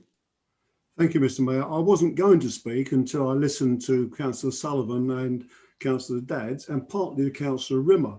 I was just going to comment on the investment asset direct purchases this council has made. And Councillor Rimmer will recall the recent meetings of the commercialisation and future finance subcommittee in which he sits, and on I think the last 2 meetings on investment purchases, he has agreed with Councillor Callaghan and myself in going ahead with or taking the opportunity for those purchases. Previously, Councillor Baggott also had supported at various times, not all the time, but not recently so much, but he had supported some of our ones we've taken on board. So I think it's important that it's easy to say in opposition, everything you do is taking risk. Yes, there is some risk, but I would hope that even Councillor Rimmer and Councillor Baggott would take the opportunity in saying at those meetings, we listen to the advice, the investment advice given to us, we get the detailed reports, and we have the opportunity, as Councillor Baggott has taken on various occasions, to say no.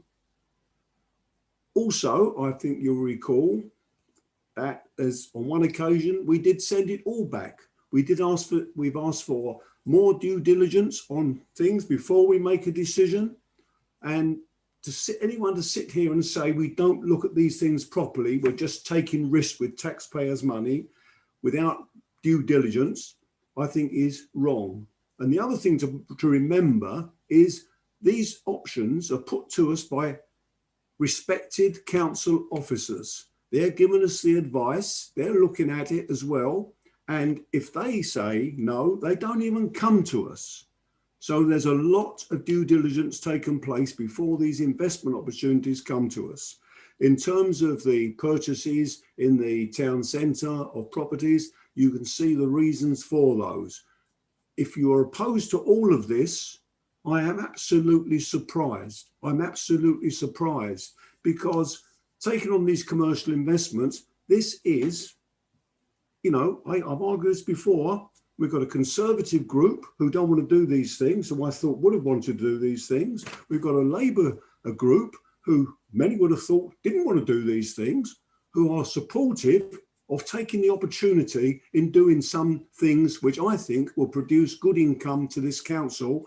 And in future years, when you may be in administration, Mr. Baggott, you will welcome the decisions we have taken today.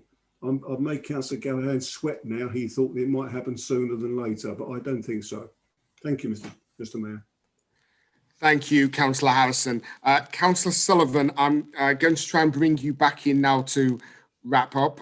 Councillor Baggett, I know you've indicated, but I think we've had sufficient speakers on this debate now and it's been politically balanced. So I think we should be winding up after this. So Councillor Sullivan, over to you.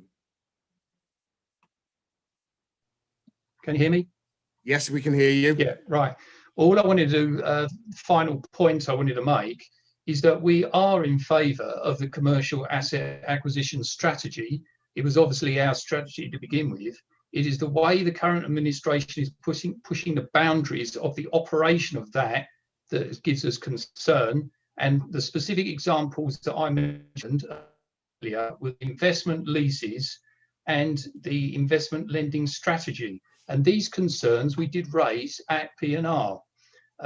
So, you know, we're not just raising them now. These are concerns that we've had, and this is primarily due to the unstable property market that we find ourselves in at the moment.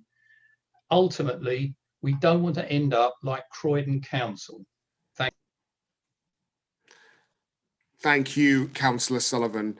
I'll now call Councillor Callaghan to wind up. Councillor Callaghan, you have 5 minutes. Well, Mr. Mayor, I think one moment. Sorry, Councillor Callaghan. We have a further point of order. Point of order 16D, Councillor Baggett. Just noise. I would ignore it. I'd love to ignore you, Councillor Callaghan. Mr. Mayor, the issue is you said for speakers to indicate beforehand where possible, but allow time for other people who want to speak. I wasn't minded to speak, but Councillor Harrison has referred to me directly, and I think it only right that I'm able to actually articulate a response. That's how I understand democracy works. Councillor Baggett, thank you for your point of order. I'm not upholding it. I feel there's been sufficient debate from across the all sides of the council, and we'll now move to wind up so that at least we may be able to get to at least one motion this evening. Councillor Callaghan. Well, Mr. Mayor, thank you very much indeed. I think we now know why this evening has been littered with every point of order under the sun. And that is because when you get into debating some substance, one or two uncomfortable and inconvenient truths start to reveal themselves, don't they? We've heard tonight from Conservative councillors who, when they sit in committees and subcommittees, they vote through strategies, they vote through deals, they never challenge or ask any of these questions, and they have got no issues whatsoever in putting their hand up to vote for these things, but then come here at the 11th hour and seek to grandstand. We as a council, I mean, Councillor Sullivan to begin with, he started off by talking about the retailer and then linked the retailer that is part of this report to a chain like Arcadia. Well, he knows full well that the retailer that we are dealing with is a supermarket. And if anyone has done well out of the coronavirus pandemic, it is supermarkets. Just take a look at their share prices. Now, of course, that was shown to councillors when we had DTZ, Avison and Young, all of the specialist councillors' advisors that come forward and present these opportunities. It is also the case that councillors say no to far more investments than they say yes to. It's probably about 6 to 1 in terms of what we say no to versus what we accept. So when they say we wanted from July to defer, here's the crux. Here's a really interesting point. And I'm just sorry that it's coming at 17 minutes past 11 on a Thursday night when the good people of this borough have probably got enough to do. But believe me, I will not be letting them forget this. They have said they want to defer all of the commercial income. That would have been, they have been against £4 million of commercial income into this council this year. So the challenge in this alternative budget between now and the 28th of February is to tell us how you will plug an additional £4 million gap over and above the 7 million we lost in COVID. It would equate to a 23% increase in council tax. That is what the Conservatives would have to impose on this borough if they were going to be in administration. And we heard it tonight. Then the next speaker, Councillor Dadds, comes along. When you invest in community, it's reckless. When you actually want people to enjoy living in the borough and have a decent quality of life, it's reckless. He talked about money for raves for the pensioners. At least someone would have been enjoying themselves this year with a rave, Mr. Mayor. I'm just gutted I wasn't there myself. It's not reckless to invest in people and to invest in community in the way that he does. I know that's an alien concept to him. So they're going to have to put council tax up by 23% in order to plug the gap that they are against. They're going to have to cut community spending for our pensioners, for our day centres. What else would they be cutting? Sport, leisure. It's all on the chopping board as they seek to close an £11 million budget gap that they would have. Councillor Smith is right to allude to the fact that the idea that investing in pensioners is embezzling money from the taxpayer. This is their money. These are pensioners who've given so much to this borough. Why would you be against that? And again, Councillor Rimmer talks about this. What none of them talk about is the context. Councillor Harrison said that he's surprised that Labour are councillors who want to do this. Let me be really clear. I do not want... Councillor Callaghan, I'm sorry, I'm going to have to stop you again. Councillor Baggott, point of order 16D. If it's not a point of order, should we move him to have him thrown out? Thank you, Mr. Mayor, and maybe you could control the leader of the Labour group in his ability to try and force you to do things against your will. Councillor Baggott, nobody's forcing me to do anything against my will. Thank you. You're your own man, Mr. Mayor. I appreciate that. Councillor Baggott, what's your point of order? Mr. Mayor, the leader has gone off on a complete tangent talking about what our budget may or may not be, slashing things, everything else. That is nothing to do with the report that is at hand. What he's doing is he is fabricating, yet again, making up things that aren't going to happen so that he can then talk about how it is that he's sorted it out.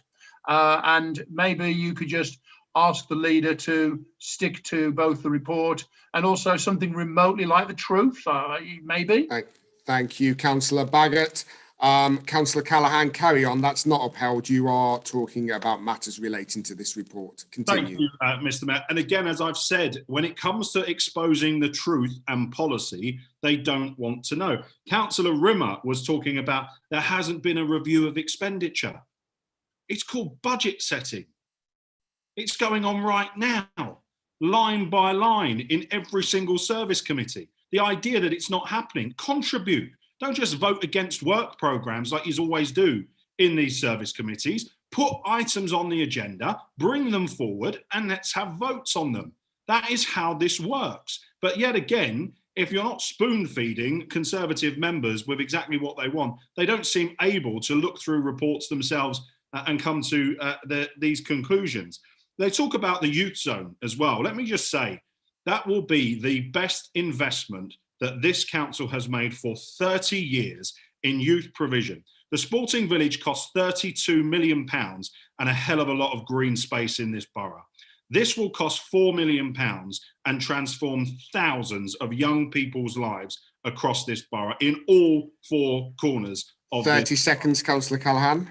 So, Mr. Mayor, we've heard tonight there's an absence of context. We have, of course, not had a spending review that goes beyond the next 12 months. They don't talk about the fact that their government has reduced the revenue support grant to this council to zero, from 16 million a decade ago to zero today. So we've had to do things that are different. I do not want to be financing local government in this way. I do not think it is the right thing to do in order to just stand still. You might do this in order One moment, Councillor Callaghan. You will have about 10 seconds left when you come back. Councillor Baggott, point of order 16D. Do you actually know what point of order 16D refers to? Do you know what, Mr. Mayor? I'll call it. Mr. Mayor, what it refers to here is and again, nobody at any time has referred to the youth zone, and yet the leader of the council insists upon plugging his... Thank you, Councillor Baggott. The youth zone was referred to in the debate.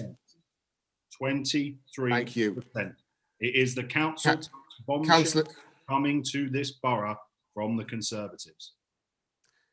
Thank you, Councillor Callaghan. We'll now move to the vote on the recommendations as laid out on page 67 of your agenda. If everybody can please turn on the their cameras.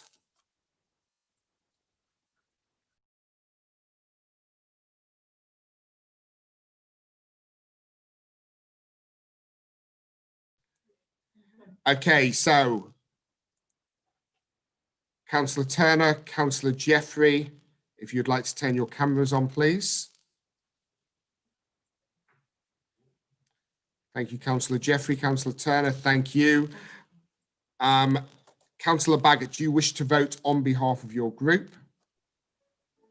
Mr. Mayor, as this is an important item and as per the agreement with the monitoring officer, I will only be voting for my own view and the rest of the group will be voting as they see fit.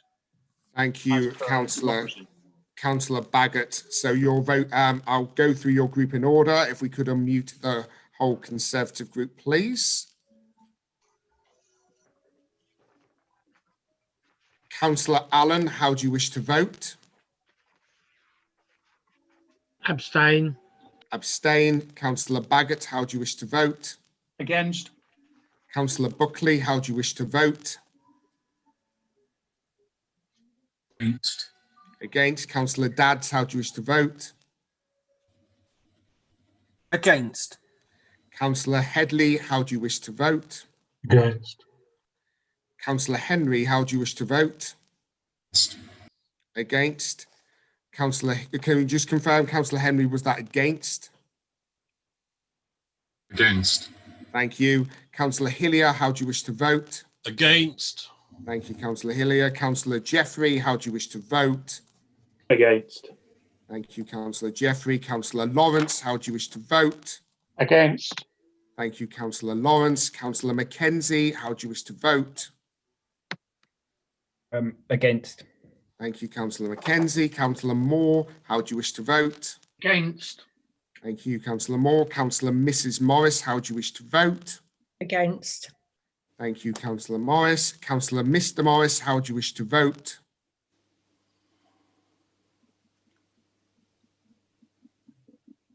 Councillor Mr. Morris, how do you wish to vote?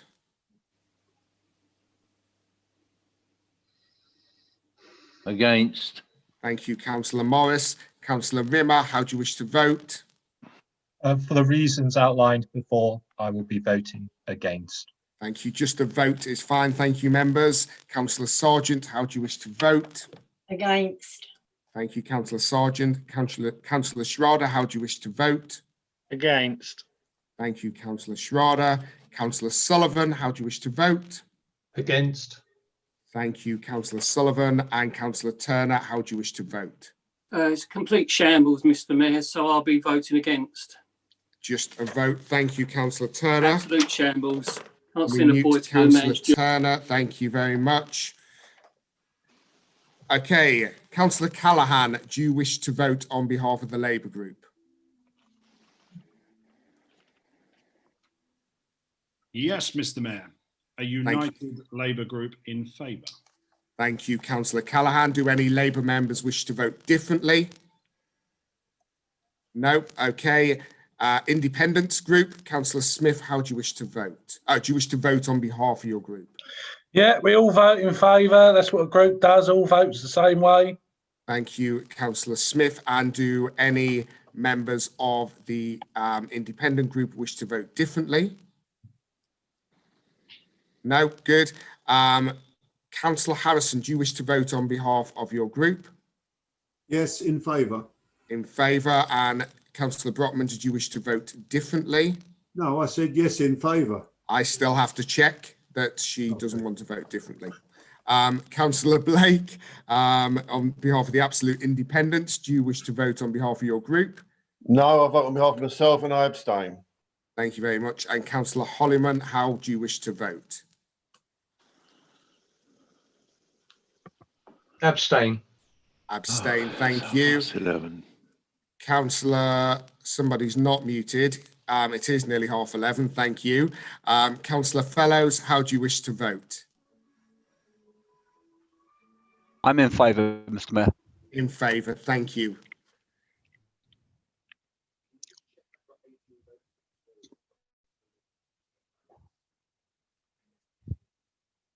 No, Headley did vote.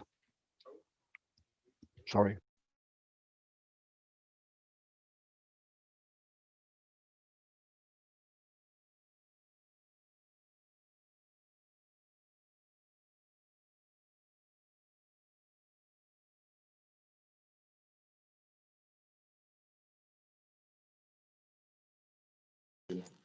Okay, with 3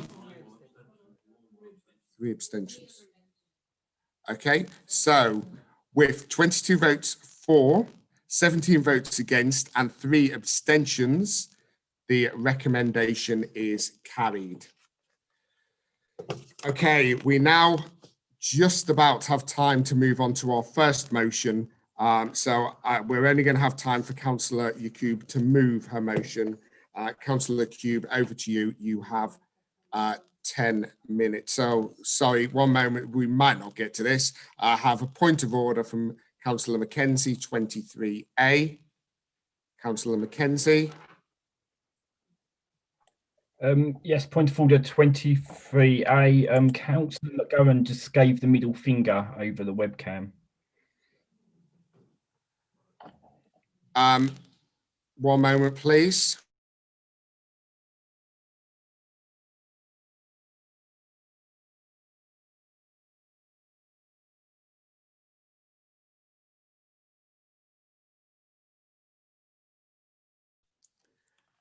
Okay, I've taken advice from people in the room and nobody in the room saw that. However, I would remind all members to behave with respect and decorum during these meetings, and making signals like that are obviously, if it did happen, which we're not saying it did, are not appropriate. We have now hit the guillotine. So unfortunately, Councillor Yacoub, I am not going to be calling you to speak. Another point of order, 15.3. One moment, please, Councillor Rim.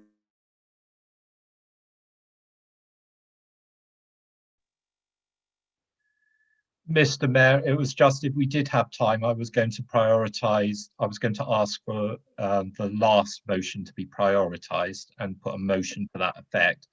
But we've hit the guillotine. We've hit the guillotine now. Thank you, Councillor Rimmer. So, members, what I'll be doing now is going through each motion and asking if the mover of that motion would like us to vote on it tonight, withdraw that motion, or defer to the next meeting where motions will be heard, which will be the March meeting.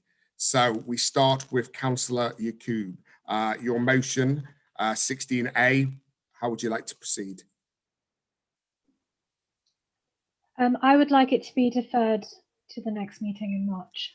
Deferred to the next meeting. Thank you very much, Councillor Yacoub. I now call Councillor Henry, 16B.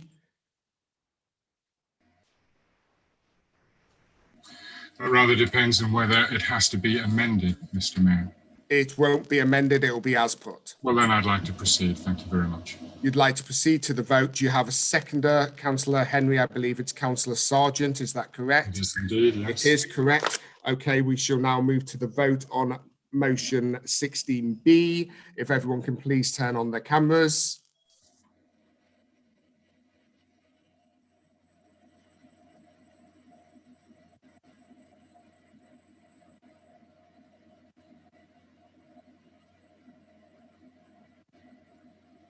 Okay, I'm just looking at Councillor MacDonald's point she's raised here. We're just checking that now. We can't see that, Councillor MacDonald, unfortunately. We can see all 42 councillors here. So I shall now move to the vote. So Councillor Baggott, do you wish to vote on behalf of the Conservative group? If you unmute, please. Mr. Mayor, I do, but just on Councillor MacDonald's point, there is on the other screen a blank screen that says Councillor. I think it's Hazel.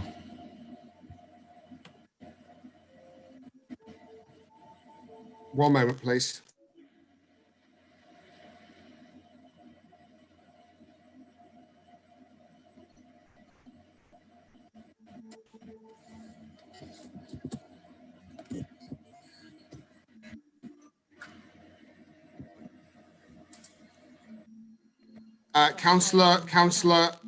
Councillor Green, we think it's you that's not got your camera switched on.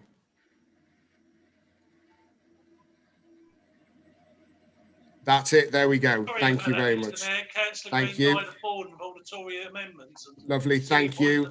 If you can just mute now, please.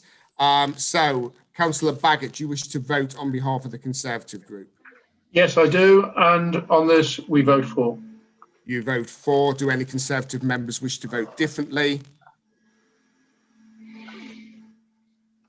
Okay, Labour Group, Councillor Callaghan, do you wish to vote on behalf of the group? Yes, Mr. Mayor, we vote in favour. In favour, thank you, Councillor Callaghan. Do any Labour members wish to vote differently? Thank you. Independents, Councillor Smith, do you wish to vote on behalf of your group? All in favour, and we're not snowflakes. All in favour, thank you, Councillor Smith. Does anybody wish, do any independents wish to vote differently? No. Thank you. Councillor Harrison, do you wish to vote on behalf of your group? Yes, in favour. Favour. Councillor Brockman, are you voting differently? No, you're not. Good. Okay. Councillor Blake, on behalf of the Absolute Independents, do you wish to vote on behalf of your group? Myself, in behalf of myself, I vote in favour. Thank you. Councillor Hollyman, how do you wish to vote? In favour. Thank you. And Councillor Fellows, how do you wish to vote? Councillor Fellows? In favour, Mr. Mayor. Thank you, Councillor Fellows.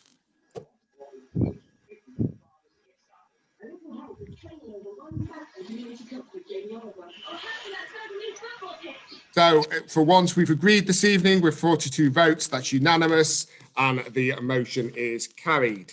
If I can call now Councillor Schrader, please. Motion 16C, what do you wish to do with it? I'm content to proceed to the vote, Mr. Mayor. Proceed to the vote, thank you. And your seconder is Councillor Dadds, I believe, correct? Good. Okay. Cameras on again, please, everybody.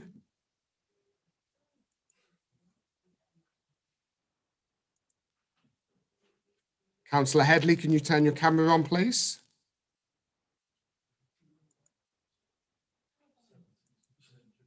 Thank you very much. Councillor Baggett, do you wish to vote on behalf of your group? I do, and we vote for. How do you vote, sorry? For. For, thank you. And do any members of the Conservative group wish to vote differently? No, thank you, Councillor Baggett. Councillor Callaghan, do you wish to vote on behalf of the Labour group? Yes, Mr. Mayor, we vote in favour. In favour, thank you, Councillor Callaghan. Any members of the Labour group wish to vote differently? No. Councillor Smith, do you wish to vote on behalf of the Independents? Against. You wish to vote against? Do any My members group of is voting against. And do any members of the Independents wish to vote differently? Nope. Okay. Councillor Harrison, do you wish to vote on behalf of the Wickford Independents? I vote for myself, in favour. Thank you, Councillor Harrison. Councillor Brockman, how do you wish to vote? Yeah, I'll vote for. For, thank you. Councillor Blake, do you wish to vote on behalf of the Absolute Independents? I vote on behalf of myself, in favour. In favour. And Councillor Hollyman, how do you wish to vote? In favour. In favour, thank you. And Councillor Fellows, how do you wish to vote? In favour. In favour, thank you, Councillor Fellows. 38 votes for and 4 votes against. The motion is carried. Okay, motion 16D, Councillor Davis, what do you wish to do with your motion? I'd like to put it to the vote, please, Chair and Mayor. Thank you. Thank you, Councillor Davis. Your second is Councillor MacDonald, I believe. Is that correct? Councillor MacDonald, yes, thank you. Okay, cameras on again, please. Just missing Councillor Headley. Thank you, Councillor Turner. Thank you very much. Okay, so Councillor Baggett, do you wish to vote on behalf of your group? I do. And how do you wish to vote? We vote for. For. Do any Conservative members wish to vote differently? No. Good. Councillor Callaghan, do you wish to vote on behalf of your group? Yes, Mr. Mayor, we vote in favour. In favour. Thank you, Councillor Callaghan. Any Labour members wish to vote differently? No, good. And Councillor Smith, do you wish to vote on behalf of your group? Councillor Smith? Mr. Mayor, whoever's unmuted me, he's going slower than you're talking. Right, we're voting in favour, and that's the whole group, all right? Thank you very much. I'm talking as fast as I can. This is obviously a very laborious procedure. And do any members of the independent group wish to vote differently? No, thank you. Councillor Harrison, do you wish to vote on behalf of your group? Yes, in favour. In favour. And Councillor Brockman, do you wish to vote differently? No, thank you. Councillor Blake, do you wish to vote on behalf of your group? No, vote on behalf of myself, in favour. Thank you. Councillor Hollyman, how do you wish to vote? In favour. In favour, thank you. Councillor Fellows, how do you wish to vote? In favour. Thank you, Councillor Fellows. Unanimous. So with 42 votes, it's unanimous and the motion is carried. Councillor Baggott, do you wish to move motion 16E to the vote? I do. You do, and your seconder is Councillor Don Morris, is that correct? Correct. Correct. Where's Councillor Morris? Okay, can everyone please turn the cameras on again? It would help members if you can just leave your cameras on. We'll get through this much quicker. Thank you very much. Okay, Councillor Baggott, do you wish to vote on behalf of your group? I do. And how do you vote? For. For. Thank you, Councillor Baggott. Any Conservative members wish to vote differently? No. Councillor Callaghan, do you wish to vote on behalf of your group? Mr. Mayor, because this motion is very badly worded and it doesn't go nearly far enough for the people. How do you wish to vote? Yeah. The Labour Party will be voting against and bringing something better back. Against. Any Labour Party members wish to vote differently? No. Okay. Councillor Smith, how do you wish to vote on behalf of your group? In the interest of road safety, against. Is that on behalf of your group? Yes. Thank you. And do any members of the independent group wish to vote differently? Nope. Okay. Councillor Harrison, do you wish to vote on behalf of your group? I vote for myself, against. Against. Thank you, Councillor Harrison. Councillor Brockman, how do you wish to vote? I abstain. Abstain. Thank you. Councillor Blake, do you wish to vote on behalf of your group? No, on behalf of myself, and I abstain. Abstain. Thank you. Councillor Hollyman, how do you wish to vote? In favour. In favour. Thank you very much. Councillor Fellows, how do you wish to vote? Against.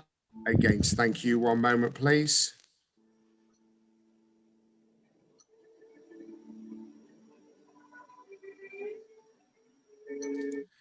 With 19 votes for, 21 against, 2 abstentions, the motion is lost. We now move on to motion 16F. Councillor Harrison, what do you wish to do with your motion? Go to the vote, please. Go to the vote. Excellent. Councillor Turner, if you can turn your camera on, please, and Councillor Headley. Thank you. Councillor Brockman is seconding. And Councillor Brockman is seconding. Thank you, Councillor Brockman. Councillor Baggott, do you wish to vote on behalf of the Conservative group? I do. And how do you vote? For. For. Any Conservative members wish to vote differently? Councillor Callaghan, do you wish to vote on behalf of the Labour group? Yeah, we'll vote in favour, Mr. Mayor. In favour. Any Labour members wish to vote differently? Councillor Smith, how do you wish to vote? For. And is that on behalf of your group? Thank you. Any independents wish to vote differently? Nope. Councillor Harrison, how do you wish to vote? For. And is that on behalf of your group? Yes. Yes. Councillor Brockman, do you wish to vote differently? Nope. Good. Okay. And Councillor Blake, do you wish to vote on behalf of your group? No, but I'm in favour. In favour. Councillor Hollyman, how do you wish to vote? In favour. Thank you. And Councillor Fellows, how do you wish to vote? In favour. Favour. Thank you very much. That's 42 votes. It's unanimous. The motion's passed. 16G, Councillor Dadds. What do you wish to do with your motion? Could we take it to the vote, please, Mr. Mayor? Take it to the vote, and you have a seconder in Councillor Mrs. Morris. Is that correct? That's correct. Thank you very much. Councillor Turner, if you can turn your camera on, please, and Councillor Headley.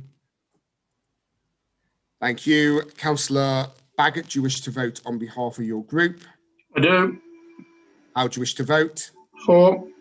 Any Conservative members wish to vote differently? Nope. Councillor Callaghan, do you wish to vote on behalf of your group?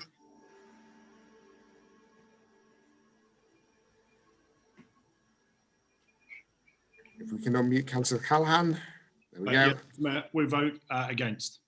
Against. And any members of the Labour group wish to vote differently? Councillor Smith, how do you wish to vote? Support our charities, we're voting against. And are you voting on behalf of your group? Yep. Thank you. Any members of the Independents wish to vote differently? No.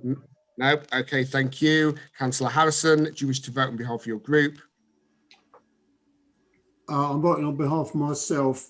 For. Thank you, Councillor Harrison. And Councillor Brockman, how do you wish to vote? Voting on behalf of myself. For. Thank you, Councillor Brockman. Councillor, where are we? Councillor Blake, do you wish to vote on behalf of your group? No, I wish to vote on myself and for the local charities that we miss out. I vote against. Against. Thank you, Councillor Blake. Councillor Hollyman, how do you wish to vote? In favour. In favour. And Councillor Fellows, how do you wish to vote? In favour. In favour. One moment, please.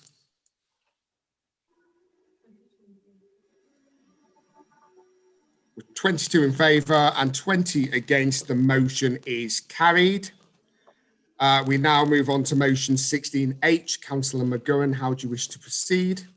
Mr. Mayor, I'd like to move to the vote, and I have a seconder, Councillor Pat Reid. Councillor Pat Reid, thank you very much, Councillor McGowan. Cameras on, please, members. Councillor Turner, Councillor Headley. Thank you. Councillor Baggott, do you wish to vote on behalf of your group? I do. And how do you vote? Against. Against. Any Conservative members wish to vote differently? I've got some indicating here. If you can just raise hand, please. Use the raise hand function if you wish to vote differently. So, Councillor Rimmer, how do you wish to vote? Abstain. And Councillor Henry, how do you wish to vote? Just to remind you, Mr. Mayor, that I am not taking part in this particular motion. You're not taking part. Thank you, of course. Any other Conservative members wish to vote differently? No. Okay, Councillor Callaghan, how do you wish to vote? Emphatically in favour. In favour. And any Labour members wish to vote differently? Okay, Councillor Smith, how do you wish to vote? In favour of restoring justice at County Hall for our vulnerable workers. And are you voting for your group? Most certainly. Thank you. Any independent members wish to vote differently? Do you want to walk home? Councillor Harrison, do you wish to vote on behalf of your group? I vote on behalf of myself. Abstain. And how do you wish to abstain? Thank you, Councillor Harrison. Councillor Brockman, how do you wish to vote? Yeah, I'm going to abstain as well. Abstain. Thank you, Councillor Brockman. Councillor Blake, how do you wish to vote on behalf of your group? On behalf of myself, against. Against. And Councillor Hollyman, how do you wish to vote? Abstain. Thank you. And Councillor Fellows, how do you wish to vote? In favour. In favour. One moment, please.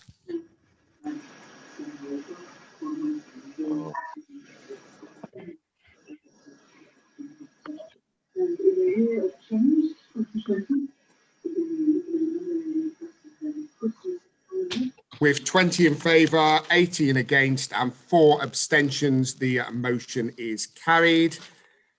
And we move to the final motion of the evening. Councillor Baggott, do you wish to put your motion to the vote? Given the importance of it, no, we will defer it to the next meeting or the first available emergency council meeting that we can call. Thank you very much, Councillor Baggott. That there are no emergency motions. That therefore brings our meeting this evening to an end. So I wish you all keep safe, keep well, and a Merry Christmas. Thank you. Goodbye. And to you, Mr. Mayor.